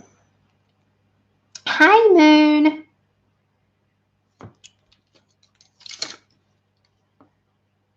Let's throw all the ideas out. Throw them all at me. All of them.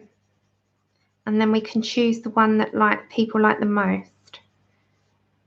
Dino Kirby. We need something to have to indicate that we're doing it all together. So like a colour along. No, not at all. I just come up with things on the spot. It takes me a while to think otherwise. I'm just like, right, just get whatever out of my mouth. Okay, so Poppy Red is first. And we'll sort of come up. Yeah, it's like Dino Body Colour. Should we just do Dino Body Colour? Let's just do that because it indicates exactly what it is. And it's without the U. So the US way of spelling it. Should we just do it? Oh, were you here, Lozzie, when we were talking about the dinosaur in Kirby? Do you want me to grab my Imagimorphia? I'm going to do it in the poster book, though. So I don't have that binding. But I've got 5 copies just in case I mess up. You know.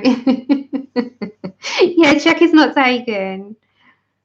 That's what I do as well. I'm like, let me quickly put it in. Oh, Lozzie. So I want to get all my body colours out of the way that I'm doing this month. So I was saying in September, I really, really want to do the Kirby double pager, the dinosaur. And I said, does anyone feel up for doing like a group colour for it? So, oh, I don't mind. It's actually, I prefer doing it without because a lot of people, it's fine, honestly. So it's, let's just do a colour along together. I do have 5 copies of it, Ray. I'm not even kidding you. You'd laugh at me. Let me just show everyone what I'm referring to. So Imagimorphia has got a dinosaur, but I want to get my body colours done for this month and then I can move to it. Hold on.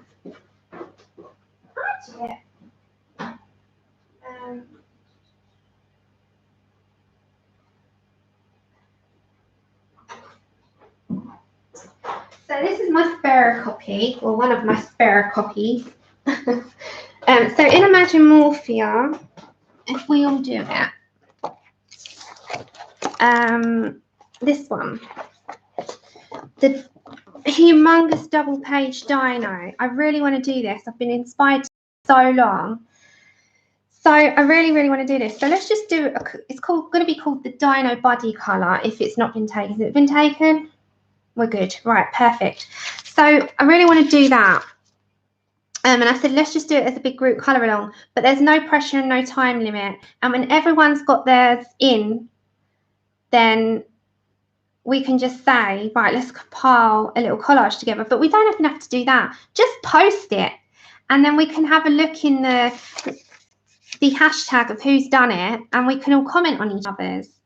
So, yeah, just do the head. It's up to you how you want to do it. You can do either or. You can just do the head. You can do either way.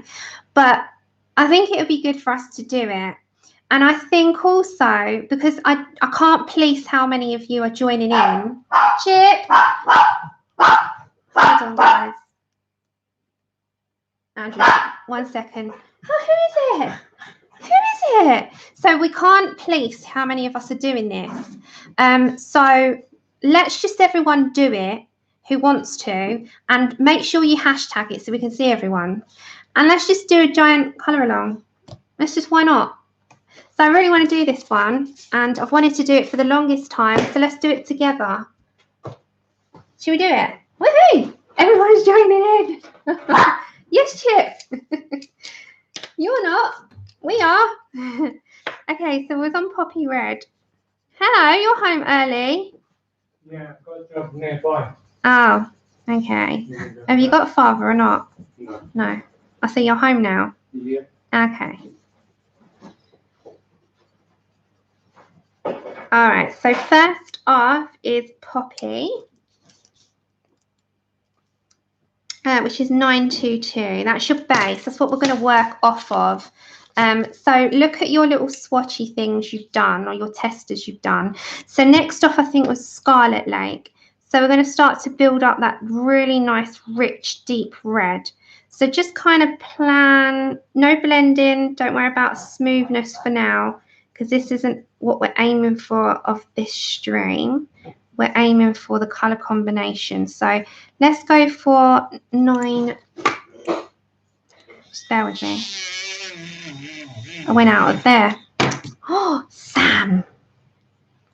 Don't be doing things like that. I was trying to rush, you see. So let's go for our Scarlet Lake next. And as I'm coming out, it's just build up that colour. And the same with coming down and round. Let's get that off there. Yeah, I got mine on sale as well. I got mine, they've gone back down to £5, haven't they? So I got myself the extra copies the other day. Oh, you know what else I got coming? Don't shoot me. Oh, I bought another cart. Oh no, I had to cave. I needed another cart, so I bought another colouring cart. Not in like replacement of, it's in addition of. I had to cave in. I was like, I need another cart. So I bought one on Hobbycraft for £25. I had no choice. It was becoming a necessity. So, oops. I did tell Andrew when I did it yesterday. And he just looked at me. I said, yep, I had to get another one. Sorry.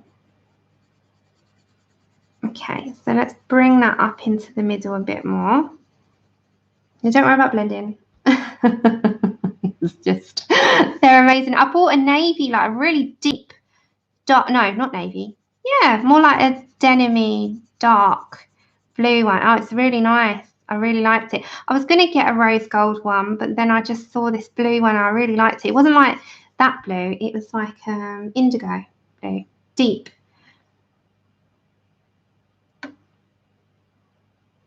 Yes.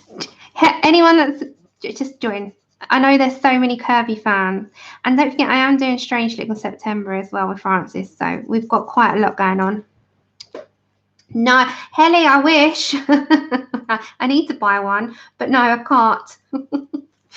I need to buy one of those one day. I did used to drive for years. It's only last year I got rid of my car, not like a year before. Just needed too much work done. It wasn't worth it. Yeah, mine's going to be. Oh, well done. You've got all ready. All right, May. Thanks for coming. Okay, we're going to go for Crimson Lake.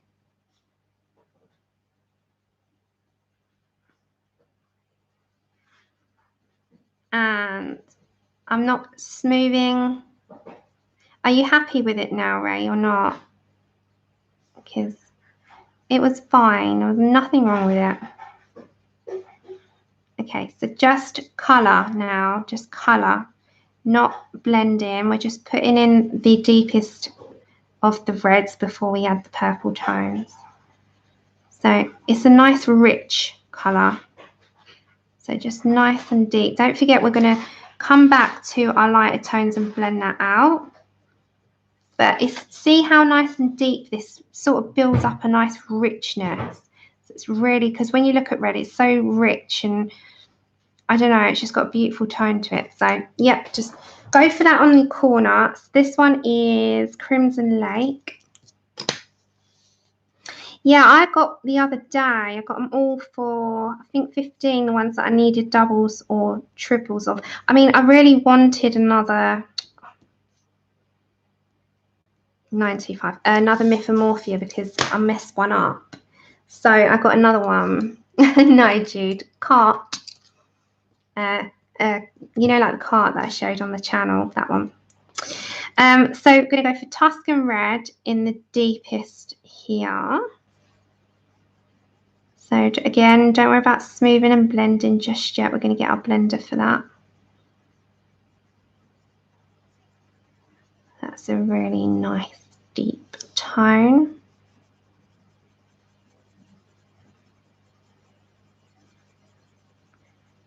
And that's just also just, I like using this when I'm doing like the horror, you know, in Halloween, blood. Tuscan Red in with my Crimson Lakes and Poppy. It deepens it up and makes it look like old blood rather than all new, and then it's got a nice tone to it. Hi, Robin. Jude. No. It's yeah, car one day. I'll have to get onto it at some point, but no, not at the moment. And then Black Grape. So right, I'm off out again. Where are you going? Yard work. Oh, you're doing the rubbish. Yeah, it's overflowing. You have to put. Did you put your stuff away? Yeah. Oh, you have already. Yeah. Oh, I trained you well. Trained you well. Okay, and that's Black Grape. So we're going to now lift that colour and bring it out, right? So we've got a good sort of base going. So we've got 937 and 996. Morning. Well, it's good afternoon. Hi, Barbara. Okay, we're going to go to Scarlet Lake, which is our 923, right? So we're going to blend this all out now.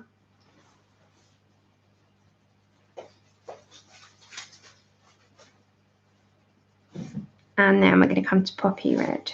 So this is going to be our sort of graduation up and into the middle. I've got to turn you. Okay? It's good that it's a circle so it won't look bizarre.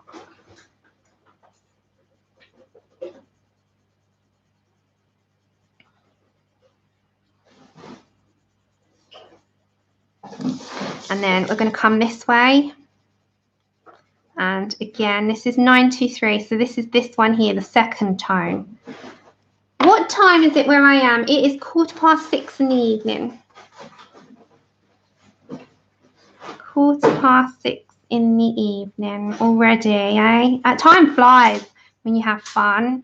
So I know this one is a little bit more of a, I'm going to show you very quickly on the marker bases as well. So We will do that, but I'm not going to do 6. I'll probably do 3. We'll pick 3 tones. Red's a good one to do a marker base. So we'll do a red, we'll do a purple, and we will do a blue. Okay, so this one's 923.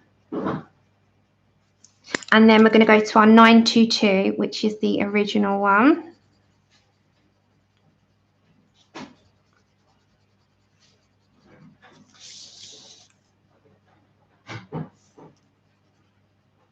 It's bizarre how we're all in a different like time zones, isn't it? And we're all connected at the same time. I still find that so fun. Like, it's like, where are you? I'm here. Oh, what's the time? It's like Australia. It's in the middle of the night. In the US, you're behind. In where Melody is, Malaysia, she's 8 hours in front. In Europe, they're a couple of hours ahead. I think 2 hours ahead. There's just, it's so funny. I just find that, and yet we're all connected at the same time. The internet is the most wonderful invention when used right, when used correct. Okay, so we're back to our original colour still. And we might just deepen up a little bit. Right, so with this light source here, I'm just going to bring my, my light colour in. And I'm going to fade it up a bit and use white. So just like that, just like a light coverage. Take care, Sue. Thank you so much for coming. Okay, and 1 second, everybody.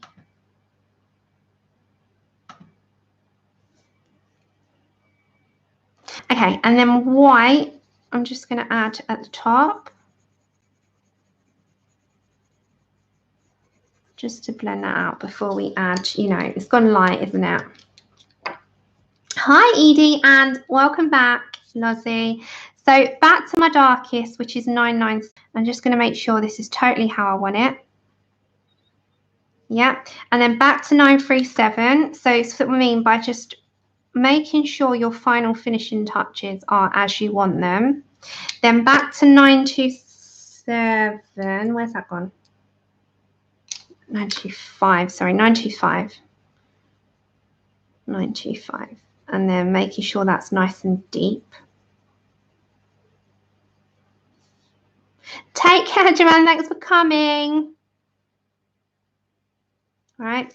And then go back to your 923 one more time. And then we'll get the blender out. So you can see the graduation of nice, rich, deep reds into a nice light. And back to your original 922. And then we're going to get the blender out. So can you see how much that's really worked well? So we've got, sorry, I'm down here. I'm looking at the screen. So we've gone from a deep, like purple, which is like a deep mahogany, into a lesser mahogany, into a nice rich red, into a little bit lighter, into a lighter red. So when you want to then blend that out, don't be sorry. You've got lives, and as I say, if anyone needs to step away at any time, just do it. I'll crack them. I'll crack a whip on them. It's fine. When I see them, I'll crack them. Okay, and then with my blender, I'm just going to blend into this part. Now, just make sure your blender's nice and clean as you come up into the lighter areas, because otherwise you're going to muddy all the dark into there. It's best to keep it as your light area by doing a nice clean blender. Now, if I did this in small areas, I'm not going to use a blender. I just use the lightest color. But because of this being the stream and trying to make myself a bit quicker, I'm just showing you how it's done. Right, see how nice and rich that is? It's so rich, it's deep, it's nice, I like it. So this one, did we add all our colours for that one? Yeah, that is a really nice, deep, rich colour. So we're going to name this one Lady in Red, because I love it. Or we should call it Royalty Red, but I'm going to put Lady in Red. This one's called Lady in Red. And it's really come out well. I really like that. Oh, don't be silly. Ladies, never feel like that. As I say to you, I'm not one of those that runs you ragged. You are a subscriber watching first and foremost. No, this is just a card stock. That's 160 grams. It's a craft card and I use it for everything. Can you see how helpful combinations are? Let's be quick on the next one because the next ones are quicker. So I'm going to do a purple, a red, I think, and a blue combination maybe. Let's have a look. Or a yellow. But we're going to do marker bases on the next one. So can you see how helpful doing combinations are and how much they can help you? Now, can you kind of get a grasp if you do struggle with combinations when you're looking at something, what you want to add in there? So with an ocean, you might want to add some turquoises. With peaches, you might want to put a pink on the outside, but more towards like a raspberry. With autumn colours, you might even want to drop some red in there. Hence, we can do that. So just going to do it on one side. Let's grab our Crimson Lake. And in that autumn one, you can add a hint of Crimson Lake in there, see? And you can add that, you know, if you're going to do it in like a leaf, even that works. So just on the corner, you can add in 925. And that is just going to make it even more yummy when you do your leaves, for instance. And you're going to graduate it from like a nice, deep, rich red, crispy edge onto like into those tones of being more of autumnal ochres and stuff. Andrew Honeycomb, can I ask you a huge humongous favour because I've been talking for 2.5 hours? That went a little bit cold. Can I have a fresh Vicky brew, please? Love you, thank you. So yeah, and then the ocean, even if you wanted to add hints of more turquoises in, you can play now with your combinations if there's anything you feel's missing. Then your peachy tones, then your forest tones. You can add on top of that some distress inks and make it even more of like a textured foliage. With this, you can add more cracks and a bit more bronzes, and say you wanted to add like a, you know, just a hint of something that's a little bit more dirty. As me and Honor, not Honor, Desiree, I'm reading Honor's comments, that's why. Me and Desiree call them dirty bones. So we've got dirty bones. So if you needed to make them a little bit more brown, add from the corner and add a little bit of like a chocolate in, just to make it that little bit more dirty. So like add, for more you want 1082. Just play around. That's what it's here for. And the lady in red, if you wanted to deepen that up even more, you can add black, but not too much black. But in your deepest, darkest corner, you can add a hint of black. So you could put, I'm just putting my poly here, but you can do any 199. Play around with your colours. So I hope you found that bit helpful. We're going to very quickly move on, and we're going to try and get this done as quick as possible. And we're now going to use a marker base to show you how quick your combinations can be. Now we're going to be super quick for this one because your base is done and you haven't got a lot of work. So play with your colour, see what you can do with them, and I hope that that part's helpful. So the next bit, we're going to speed along a little bit and try and speed myself up and not take so long.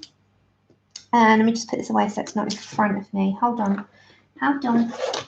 Let's try and do this so we're not taking too long. I think, was it that one? No, that one. That was the one. Okay. So let's get our markers out. Oh, you can. You can do it. Just trust me. Just trust me. It's just patience as well. Right. So you need a card. This is just a 160 card stock. Right. Let's add.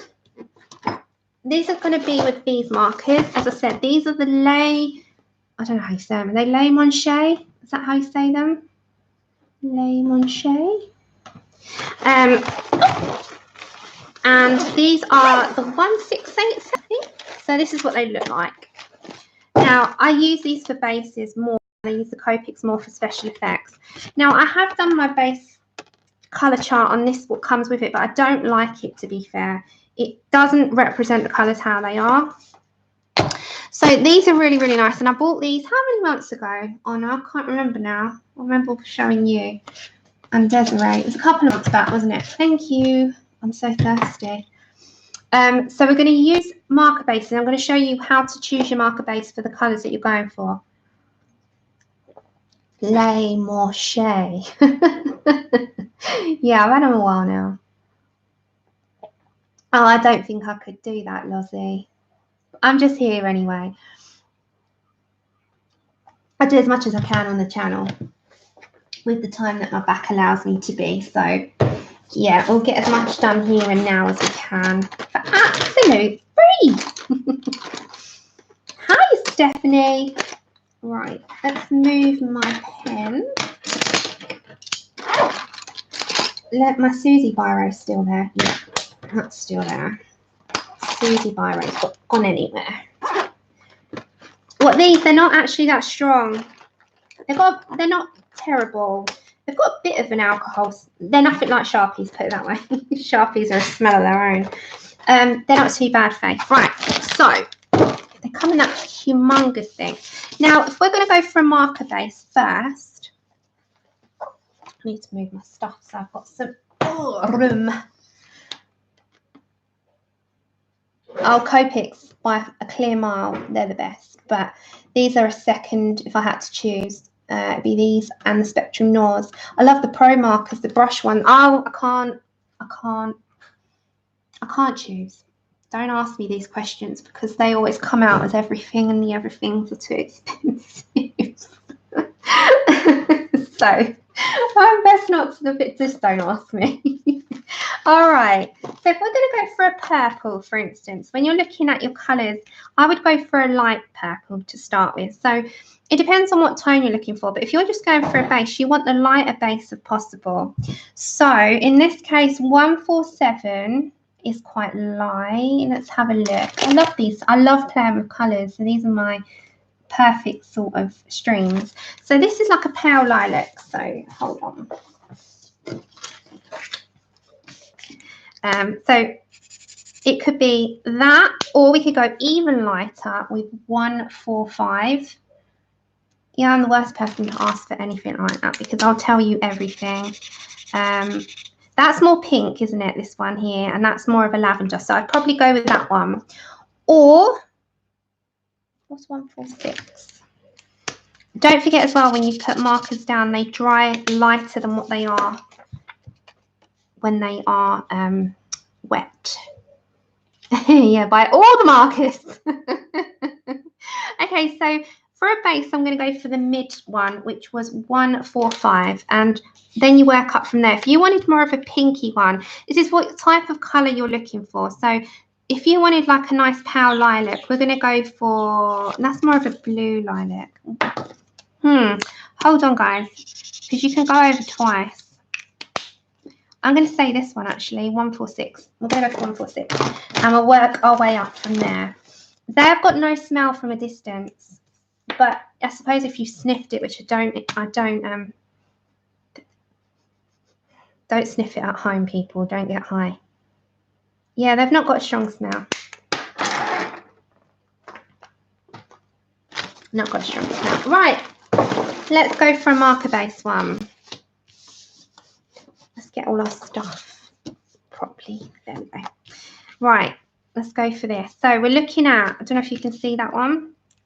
It's very pale. It's hardly showing up, actually, this one. So I don't know if it's going to show that. There, we're going for that one. See how this does not represent the colour. So let's go for this one to start with then, and go for the entire circle. You have to be a little bit careful. Now, these are bullet tip and chisel tip, and it's just a base. But it just shows you how it gets a base down, and you haven't got to work as hard. Now, the only thing is, the reason why I don't like bullet tips as much is there's not as much control. over a bullet nib as there is over a brush nib. But they are just to put a base down, guys. They're not, for now, I'm really just showing you how much less hassle this can be if you've got a base to start. Because you're skipping out light, you're skipping out medium, and you're heading for darks. So you've skipped out, I don't know why I did such big circles for this one. I needed smaller ones. Never mind, because you're going to have streaks now, but we'll have to go over it a second time. I don't like that sound. So just cover the entire area. If I'd gone for smaller areas, I would not have streaks. But I'm going to go over with chisel.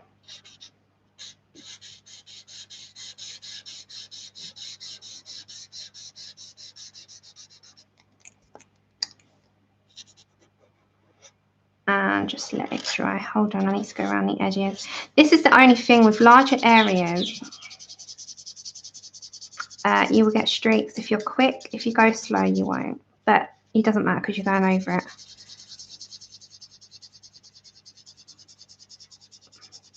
So we've got a base. We're going to work on top now. Okay, so see, it's just a base. Just a base. Don't worry about too much.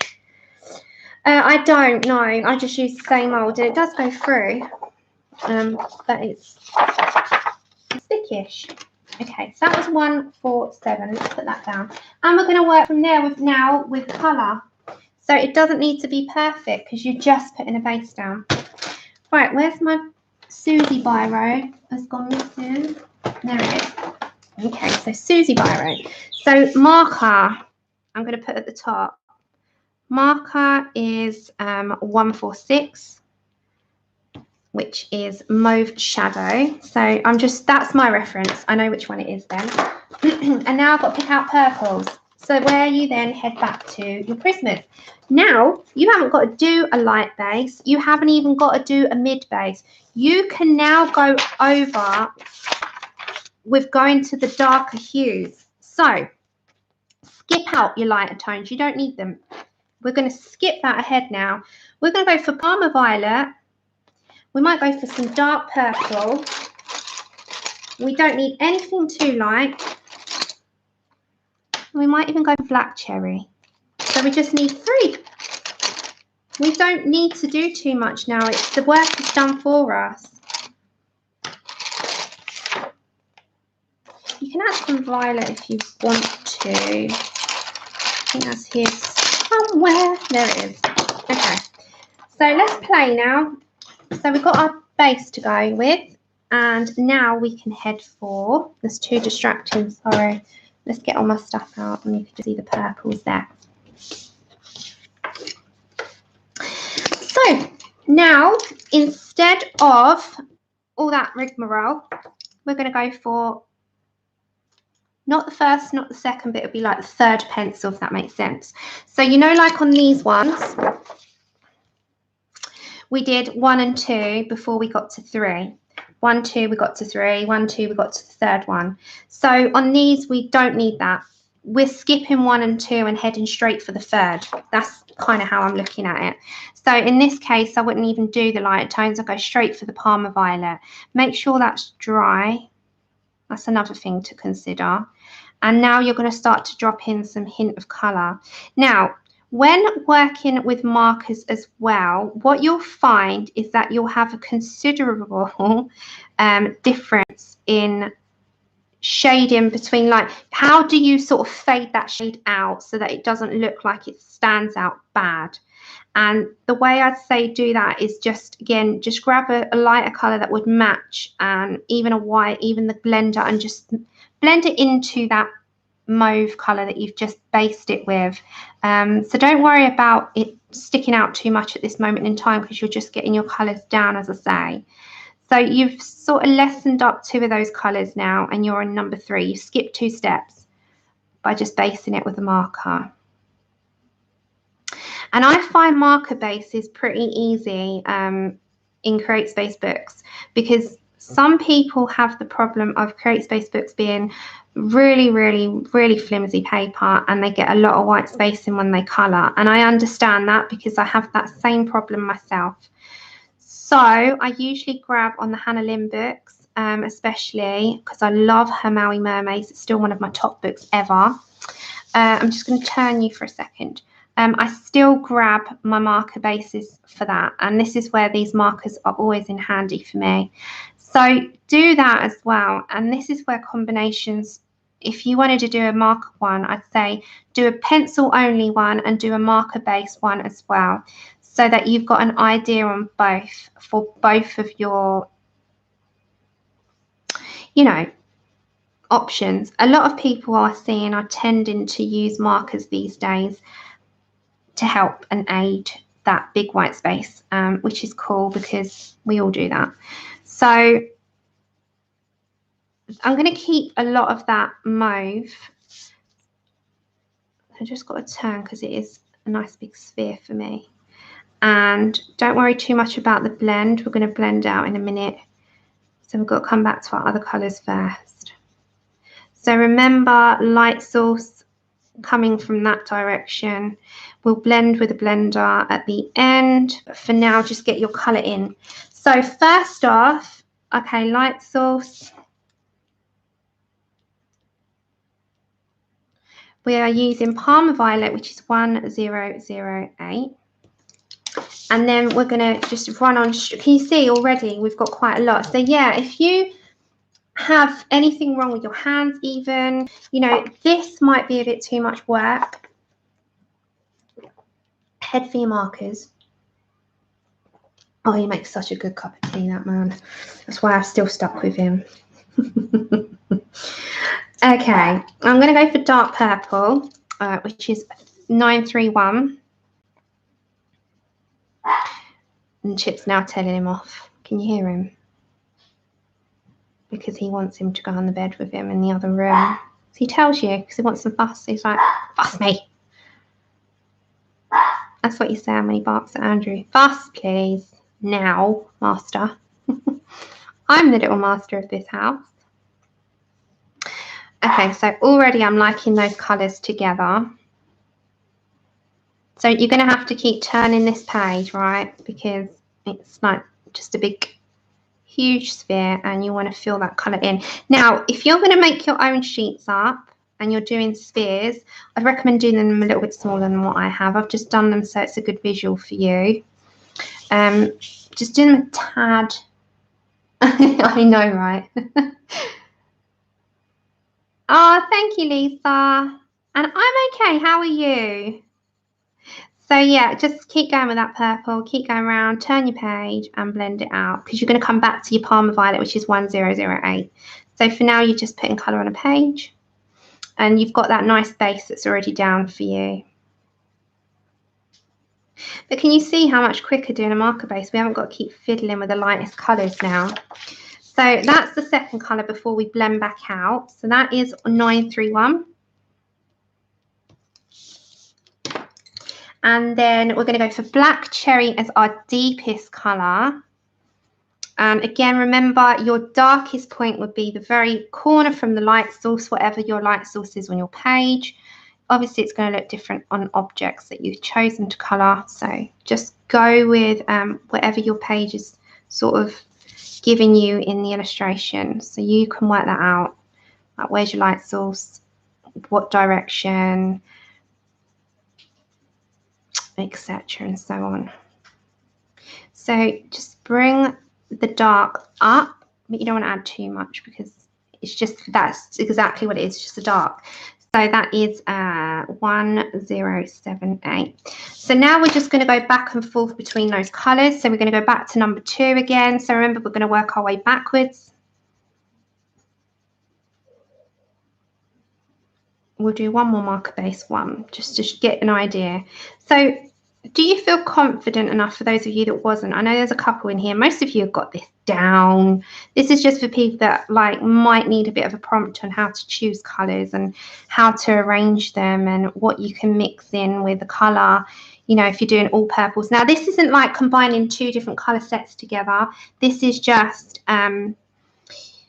if you're doing like purple, so we can do one where we combine things, but we'd have to do this in a couple of streams. This isn't a one stream thing. And then back to your Parma Violet, which is 1008.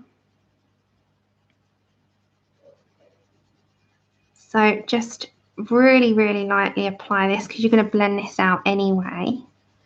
So if you're then going on to mixing colours, that's your next step. This is stage 1, working out colour combinations in the same colour group. Stage 2 is when you start mixing like greens and reds together, or like your browns and adding tones of like greens in there when you're doing your forest, or just trying to think of like wings, if you want to add in blues and pinks together and how to transition it. And that's your next step. But starting off on stage 1 is picking out colour combinations that work in the same colour groups. And you might want to add a hint of other things in there. If you want to add a hint of pink to this, you could. It's just very, very, very individual to you, where you are in your journey, in your colouring. I know I want to add something else in there. Let me get the blender.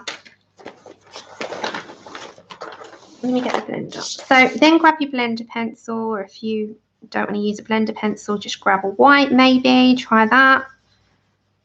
And just blend out the edges slightly. We might have to just get a tad. But your base is done, so. The only thing is you don't get as much of a smooth line, I think, unless you have done it all with pencil. But your base is done. So if you then really wanted to add this part and shade it out a bit more, you could grab a lighter tone like a lavender and sort of blend that into your purple at the top. You can add pinks into this and make it a bit holographic. You can add blue. So if you wanted to do a blue tone to this, you could. This is just lavender. So that one is 934. So what I mean by making something a little bit different is if you grab a pink. So say you grabbed rose, which is just pink. You can add pink elements into this and change it up a bit. So let's do that. Let's add some pink. Let's change some of this tone. Make like, you can add hints of this pink into this. So you can just play with colour. That's what I love to do. Just find a combination you like. So add some pink in there, make it a bit different. And then if you come back again to your black cherry, which is your final one, 934, you can just make sure that your edging is sort of tidy and you've got your deep colours, and just kind of blend that out a bit. Just play and play and play and find a combination that works for you. And like say for instance that was a big round ball and you wanted to add a nice big sort of hint of, you know, light sauce in there. You could make it where you just got like a, you know, 2 little dots. It's entirely up to you how you want to do it. You can have that a bit bigger actually. So it's entirely up to you because your light sauce is all at the top. You're not going to do that at the bottom. Okay, so it's just playing. So we put pink in there, which was 929. That's optional, and so I'm going to put that in brackets. So just play around. So let's just do one more. I think I'm going to do brown. So if you're looking at your base for a brown, I'm going to come for something like 100 there. So let's pick that up. 101 maybe. Let's have a look.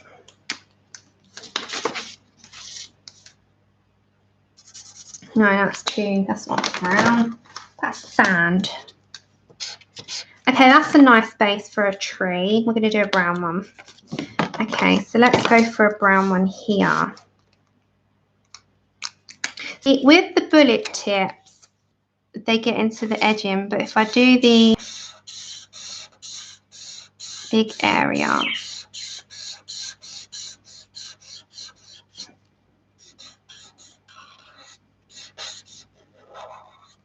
Let's see if I can manage to do it all in the chisel. I won't get it straight, but that's fine. It's just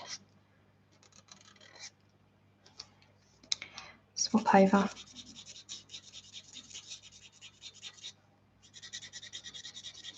Okay, so I'll put the marker at the top. This is the last one for today because Andrew is in. I'm still here and Chip's got to be walked and dinner's got to be done because it is coming up to 7 o'clock in the evening now. But I hope this is helpful to show you how much less work if you get a base down it is. But I personally prefer pencils only. Let that dry, it always dries differently to what it looks like when it's done. Okay, so 107 that is. So the marker is 107. So again, we're going to do light source coming from there. So just write it down as you do it. So this is just your practice sheets. You can have it arranged however you want. So let's go for some browns now.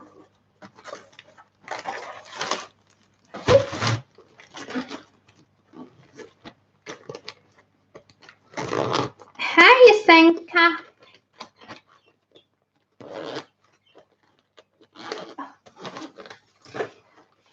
Right, so I'm just going to pop that away for now.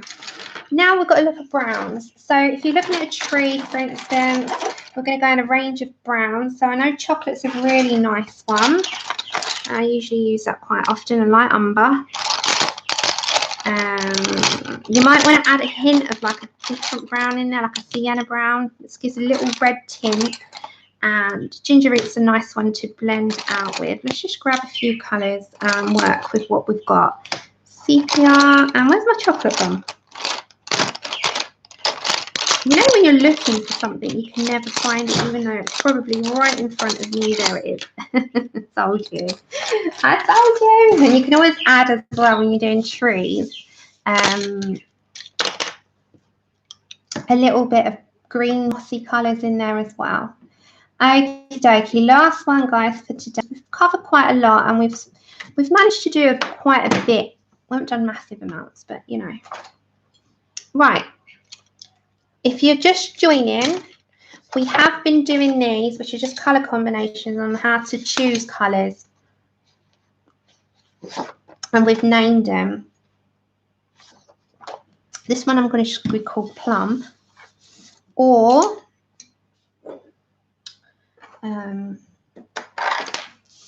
we can name this Plum. Okay, and this one we're going to be calling it Twiggy. Okay, so let's go for a range of colours again. So this will probably be our shading or blending to add a little bit of like a ginger root. It's always a good one. Oh, Tilly, you're in good voice now. That one's bronze. Oh, sorry. That one for sure, chocolate. Oh, sienna brown's always a good choice for me. Yeah, I thought that was sienna brown. That one's light umber, that's right. Let's just have a look. Okay, so we won't probably need these two. We're probably going to go for these 4. But if you need to blend out, you can do. So we're going to more lean towards these colours. So we're probably going to go for light umber first.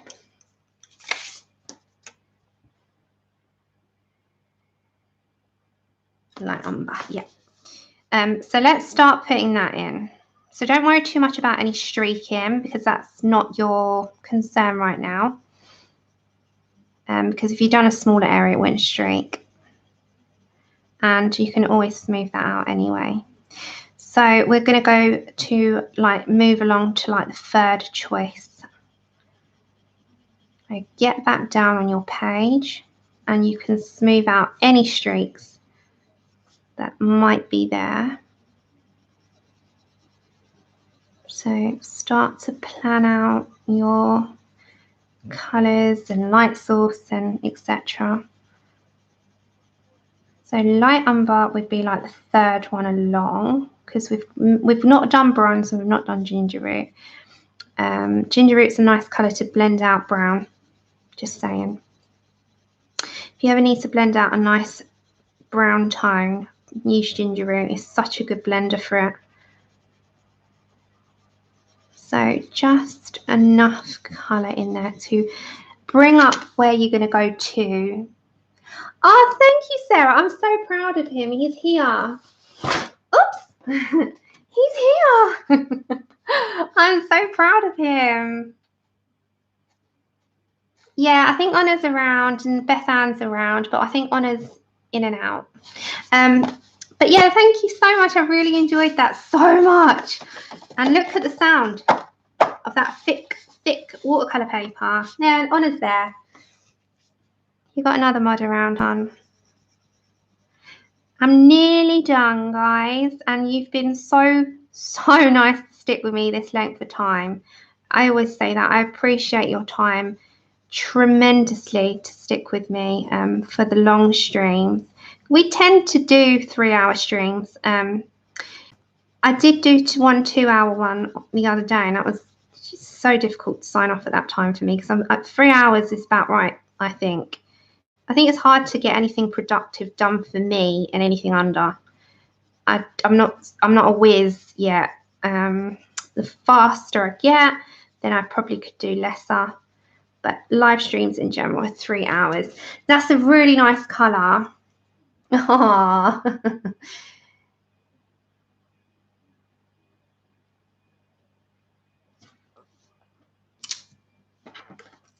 Thank you. You're so sweet.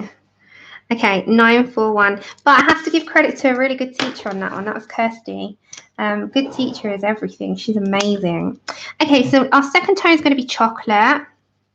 So you can start to bring in a deeper tone now. So you're going to come back to your light umber. So keep it within reach, right? So you want it within reach. So put it right there for yourselves. And the chocolate is a nice rich brown. It's not dark chocolate. It's like a milk chocolate more. It's a bit lighter.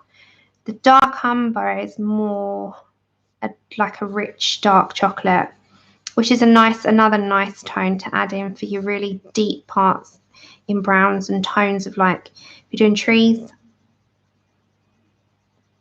I'm going to have to swish this around, everyone.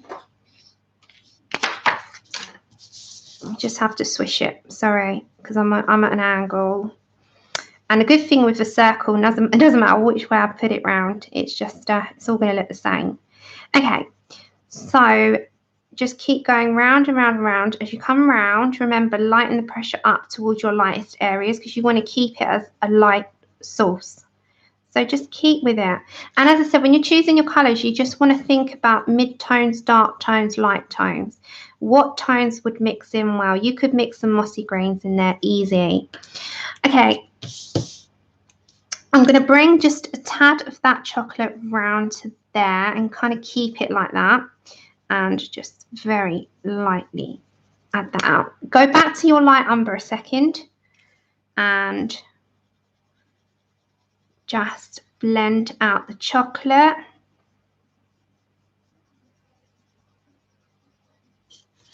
So turn.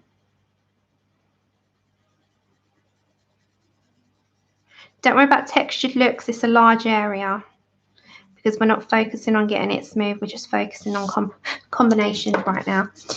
Okay, so that one was chocolate, which was 1082. And as I said, try and write them in order. Yeah, I know, Danny. I find an hour's nothing. We've done 3 hours almost, and it's, you know, it's just one of those that I think you need a bit of time to get something really productive in. And you're in the moment. Okay, so this is going to add a hint of like a reddy brown because it's sienna brown. So I'm not going to put that up into the middle, but I am going to drop that into where we've done our blend at the bottom.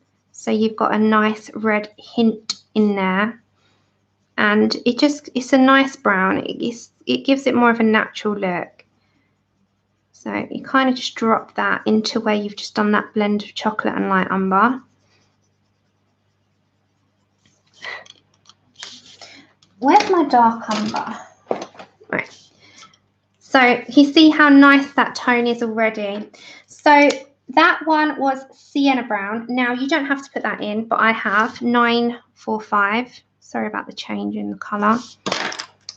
945. Now, dark umber is going to be our darkest tone, I think. I was going to do sepia, but I think this one is a little bit more fitting. This one you'll have to be quite careful with blending this into your other colours. So drop it in and just very lightly bring that colour out and round. Is that in the Derwent drawings? What should we call this one? Cookie dough? Should put this one as cookie dough. Or Rocky Road? Or what does this look like? It looks like we dropped some chocolate chips, it'd be a cookie. Baked. Yeah, let's see, this one's baked. Baked. Should we do it as baked? Or baked. Oh, hot chocolate. What should we do it as, guys? And remember about that Kirby body colour. So we're going to do the body colour in Kirby's book in Imagimorphia. We'll recap on that in a minute. Godiva chocolate. That is exciting. Godiva chocolate. I like the name of that. Okay, back to your chocolate. Talking of all that chocolate. Okay, so dark umber was 947 as your last colour, right? So come back to your chocolate, blend. So remember, we're going to work backwards. Blend. Come back to your light umber 941 and blend again. Turn your page. Don't be afraid to turn your page as you colour. I can't do it so much on streams when we're doing a colour along, but you could do whatever you want at your own desks.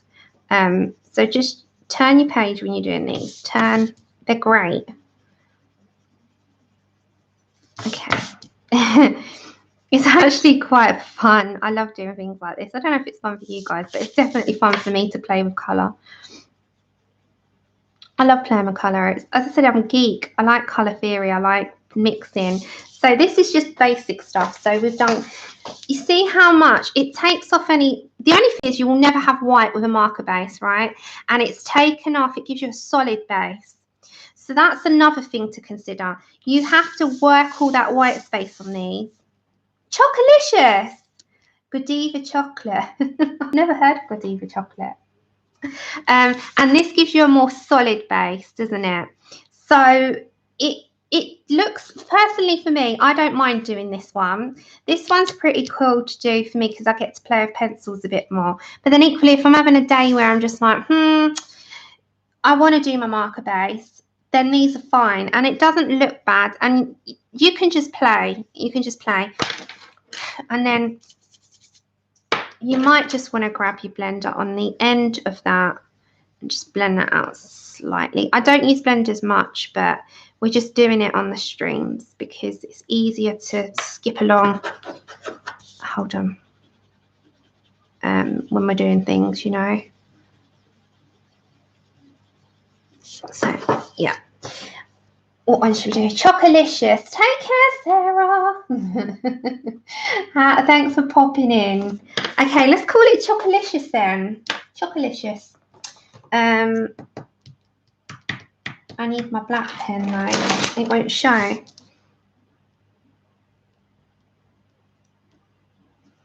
Hold on. I had a brain freeze then. Chocolicious. Okay, so we've done, what's the time? 7 o'clock. We've done marker base, right? So what we've learned from doing this practice is, hold on, let's put these in the screens. There we go. When you're working with just pencils and you're picking out, you've got a lot more to play with. You haven't got a solid base. You can play with as much as you want for as long as you want. And you can add as long as you don't add in too deep and too dark too quick. Oh, I can't eat chocolate, Debbie, unless it's sugar-free, because I've had a gastric bypass 3 years ago. So I would have a terrible time if I ate proper chocolate. But if they do sugar-free chocolate, but yeah, I showed that at the beginning. So thank you for all your lovely comments for that. So what we've kind of like got to grips with is when you're picking, you want a, let me just write it at the side. You need a light tone.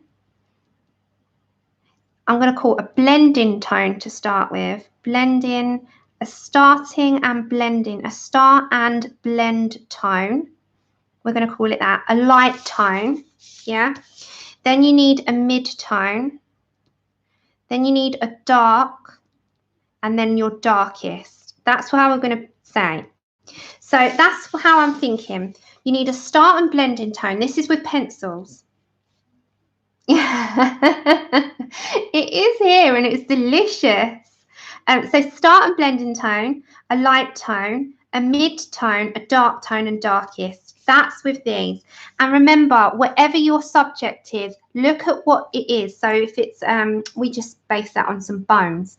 You can do like a yellowing with greys, a little bit of darker, a little bit of shading, a little bit of where it's been in the ground for a long time. Look at your subject. Ocean. So it might have a bit of turquoise in there. It's just all different. Forest, mossy, dark, muddy.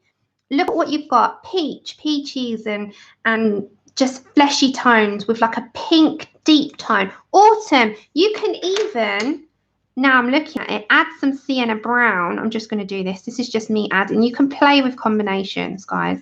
So you've got this, you can play now. So if you wanted to, you could even add sienna brown into that and mix that in. So hold on.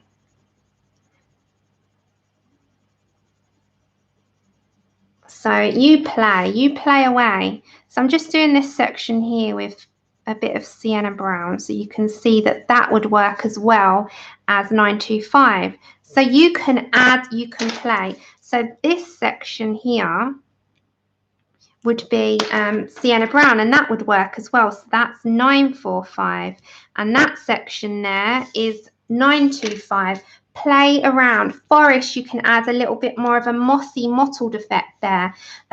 Your reds, you can add a bit more of a shine as you're coming up into this part. But the thing is, bear in mind, when you're putting white on red, it does come out pink. It doesn't even take it.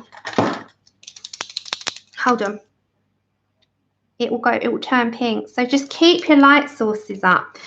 Then when you're coming to marker bases just is a solid color. So all that white and graduation is lessened. But if you find it easier on the hands, there's nothing wrong with doing them. And see your graduation in coming from dark to light, and always think about that. Think about the blend. Think about how you're going to blend it out, because that's what the blending is. It's going from your dark to light.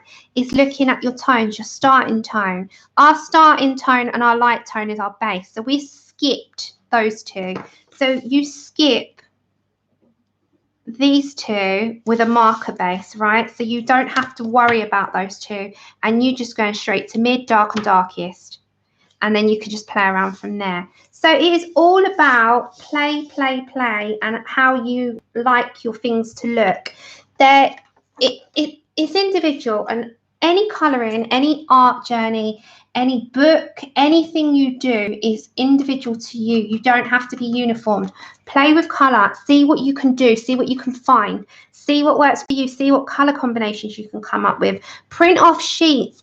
When you can't be bothered to do a colouring page, just sit with one of these for a bit. Just do one or two every now and then. Before you know it, you've built them up. So I hope you found that helpful. This wasn't, I'm not a teacher. I say this every time. I'm like a broken record. I'm not a teacher. I'm just another person at home who has got a passion with the hobby, as you all have. So I hope that you enjoyed that anyhow. And I know Laura's going to do one on skin tones for Prismacolors, so I don't have to now. I don't have to. Laura's got us covered. She's got our backs. She's got our backs. Okay, so anyone that wants to join us, we are gonna do, me and Laura definitely confirmed, I think a few of you have confirmed it now. We're gonna do the Dino Buddy colour over on Instagram. And you can do it on our Facebooks as well. Laura's got a group. Laura, you can pop your group's link in if you want to. It will just be approved. You can pop link. So, yep. I can't see through my glasses. I've just put a big fingerprint on my glasses. Oh, thank you. I absolutely love having you all with me for the afternoon on a Saturday. Makes my Saturdays happy. So yeah, we're going to do the Dino Buddy colour. There is no time limit. You can go to Laura's group is in the chat right now. If you go to Laura's group, you can also say on there, if you're not on Instagram and you want to share your picture, you can ask. It's for Laura's art only, but you can ask Laura about it as well over there, because I'm not on Facebook much. I believe, Laura, you can ask her anything on there, but I don't think you can share these, but you can share what you're doing with her on there. You can even make a little album for it, Laura, so it's not clogging up. But it is for Laura's art only. But you can ask Laura over there what we're up to, because not everyone's on Instagram, and I know that. But use my page. Hold on, stay with me. Don't go anywhere. Stay with me. Let me show you my page you can also post on. So if you can't get a hold of Laura and you need to ask me about it, just ask me on my newsfeed. Don't leave me. Don't leave me. Bear with me. My internet is a little bit on the slow side. So yeah. I've got my Facebook page. I don't have a group, but I am in Reading with Pugs group for anyone that wants to. And honour your crafts. 1 second. Honour, have you got your groups one as well? So that's my Facebook page. You can come and hop on over to. I don't have a group myself, but I am helping our lovely Honour out. Let me just pop them all while you're there. Don't. If you're leaving me, that's fine. But if you want to, you can join these groups. Laura's is there. Laura's is for her art. My Facebook page, you can just talk to me on there if you want to. Oh, it's okay. I've got it, Honour. I've got it. That's Honour Your Crafts. You can post anything in there. And hold on, guys. Last one.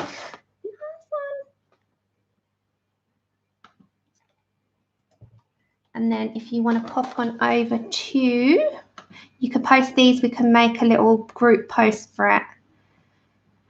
Laura, are you in, hold on, are you in Honour's group?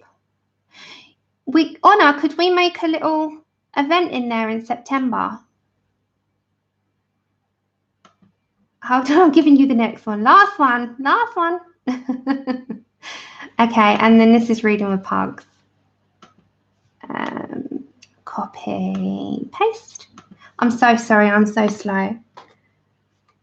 There you go. And that is Reading with Pugs. So if you pop on over to those groups, Laura's is for her beautiful. Have anyone seen Laura's book? Laura, you're still here. Has anyone seen Laura's book, Circle Portraits? And if you haven't, you have been away for a while.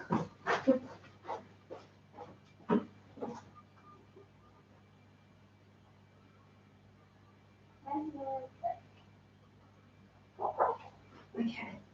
So in Laura's group, it's dedicated to her art, and this is Laura's book. We'll do something in very soon. This is her gorgeous book. So if you go over to Laura's Facebook group, it's for her art. So if you colour in any of her art, you can share it in her group. And Laura does her own art as well. I really want to do this one. This is the one that calls me the most at the moment. And this one. She looks like Cameron Diaz. She really looks like Cameron Diaz. So we'll do something in here. We got quite a few pages. The next one's going to be Jasmine, and I think after that we'll do a Laura one. I just love it. So this is her beautiful book. It's available on Etsy and I think on Amazon US. And we've got lovely Laura's signature. So if you're not in her group and you've got this, pop over there and share your work with her. Hiya, Pat. Share it on her group. And that was done by Maria, I think. Maria Payne. She's just a stunning colorist. And then if you're in Honor, I'm sure Honor will let, and so we're Reading with Pugs, you can post all your Dino Buddy Colour, we're going to call it. And there's no time limit, and we're all going to do it as a group. So she's incredible. She like floors me with her stuff. So yeah, and that's it. So today we have done quite a bit. We have covered combinations, using a marker base, how to do it without. We've talked about our body colour. I have showed you my new venture. We have seen Laura's book and we have flipped through Watercolours Unleashed, and we've seen that our next colour along on the channel is going to be Even Rib. So we cover quite a if I may say so myself. Okay, guys, thank you so much as always. It has been an absolute pleasure. I love my Saturdays with you. And I am now going to get myself walking up and about and stop my mouth from rambling on. Pat, that's fine. Life first. So you're a busy lady. So, oh, is Laura there? Can you pop it back in there for everyone, Laura, your group, for your circle portraits, for your art, if you're still there? But thank you, everyone. I'm going to sign off now.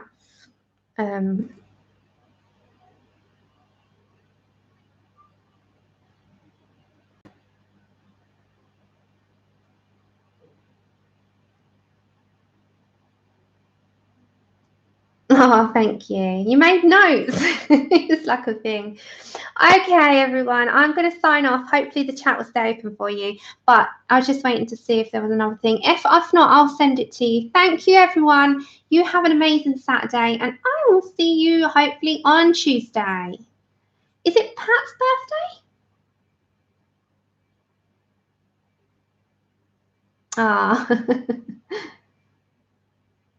Ah, thank you, everyone. Bye for now. Take care.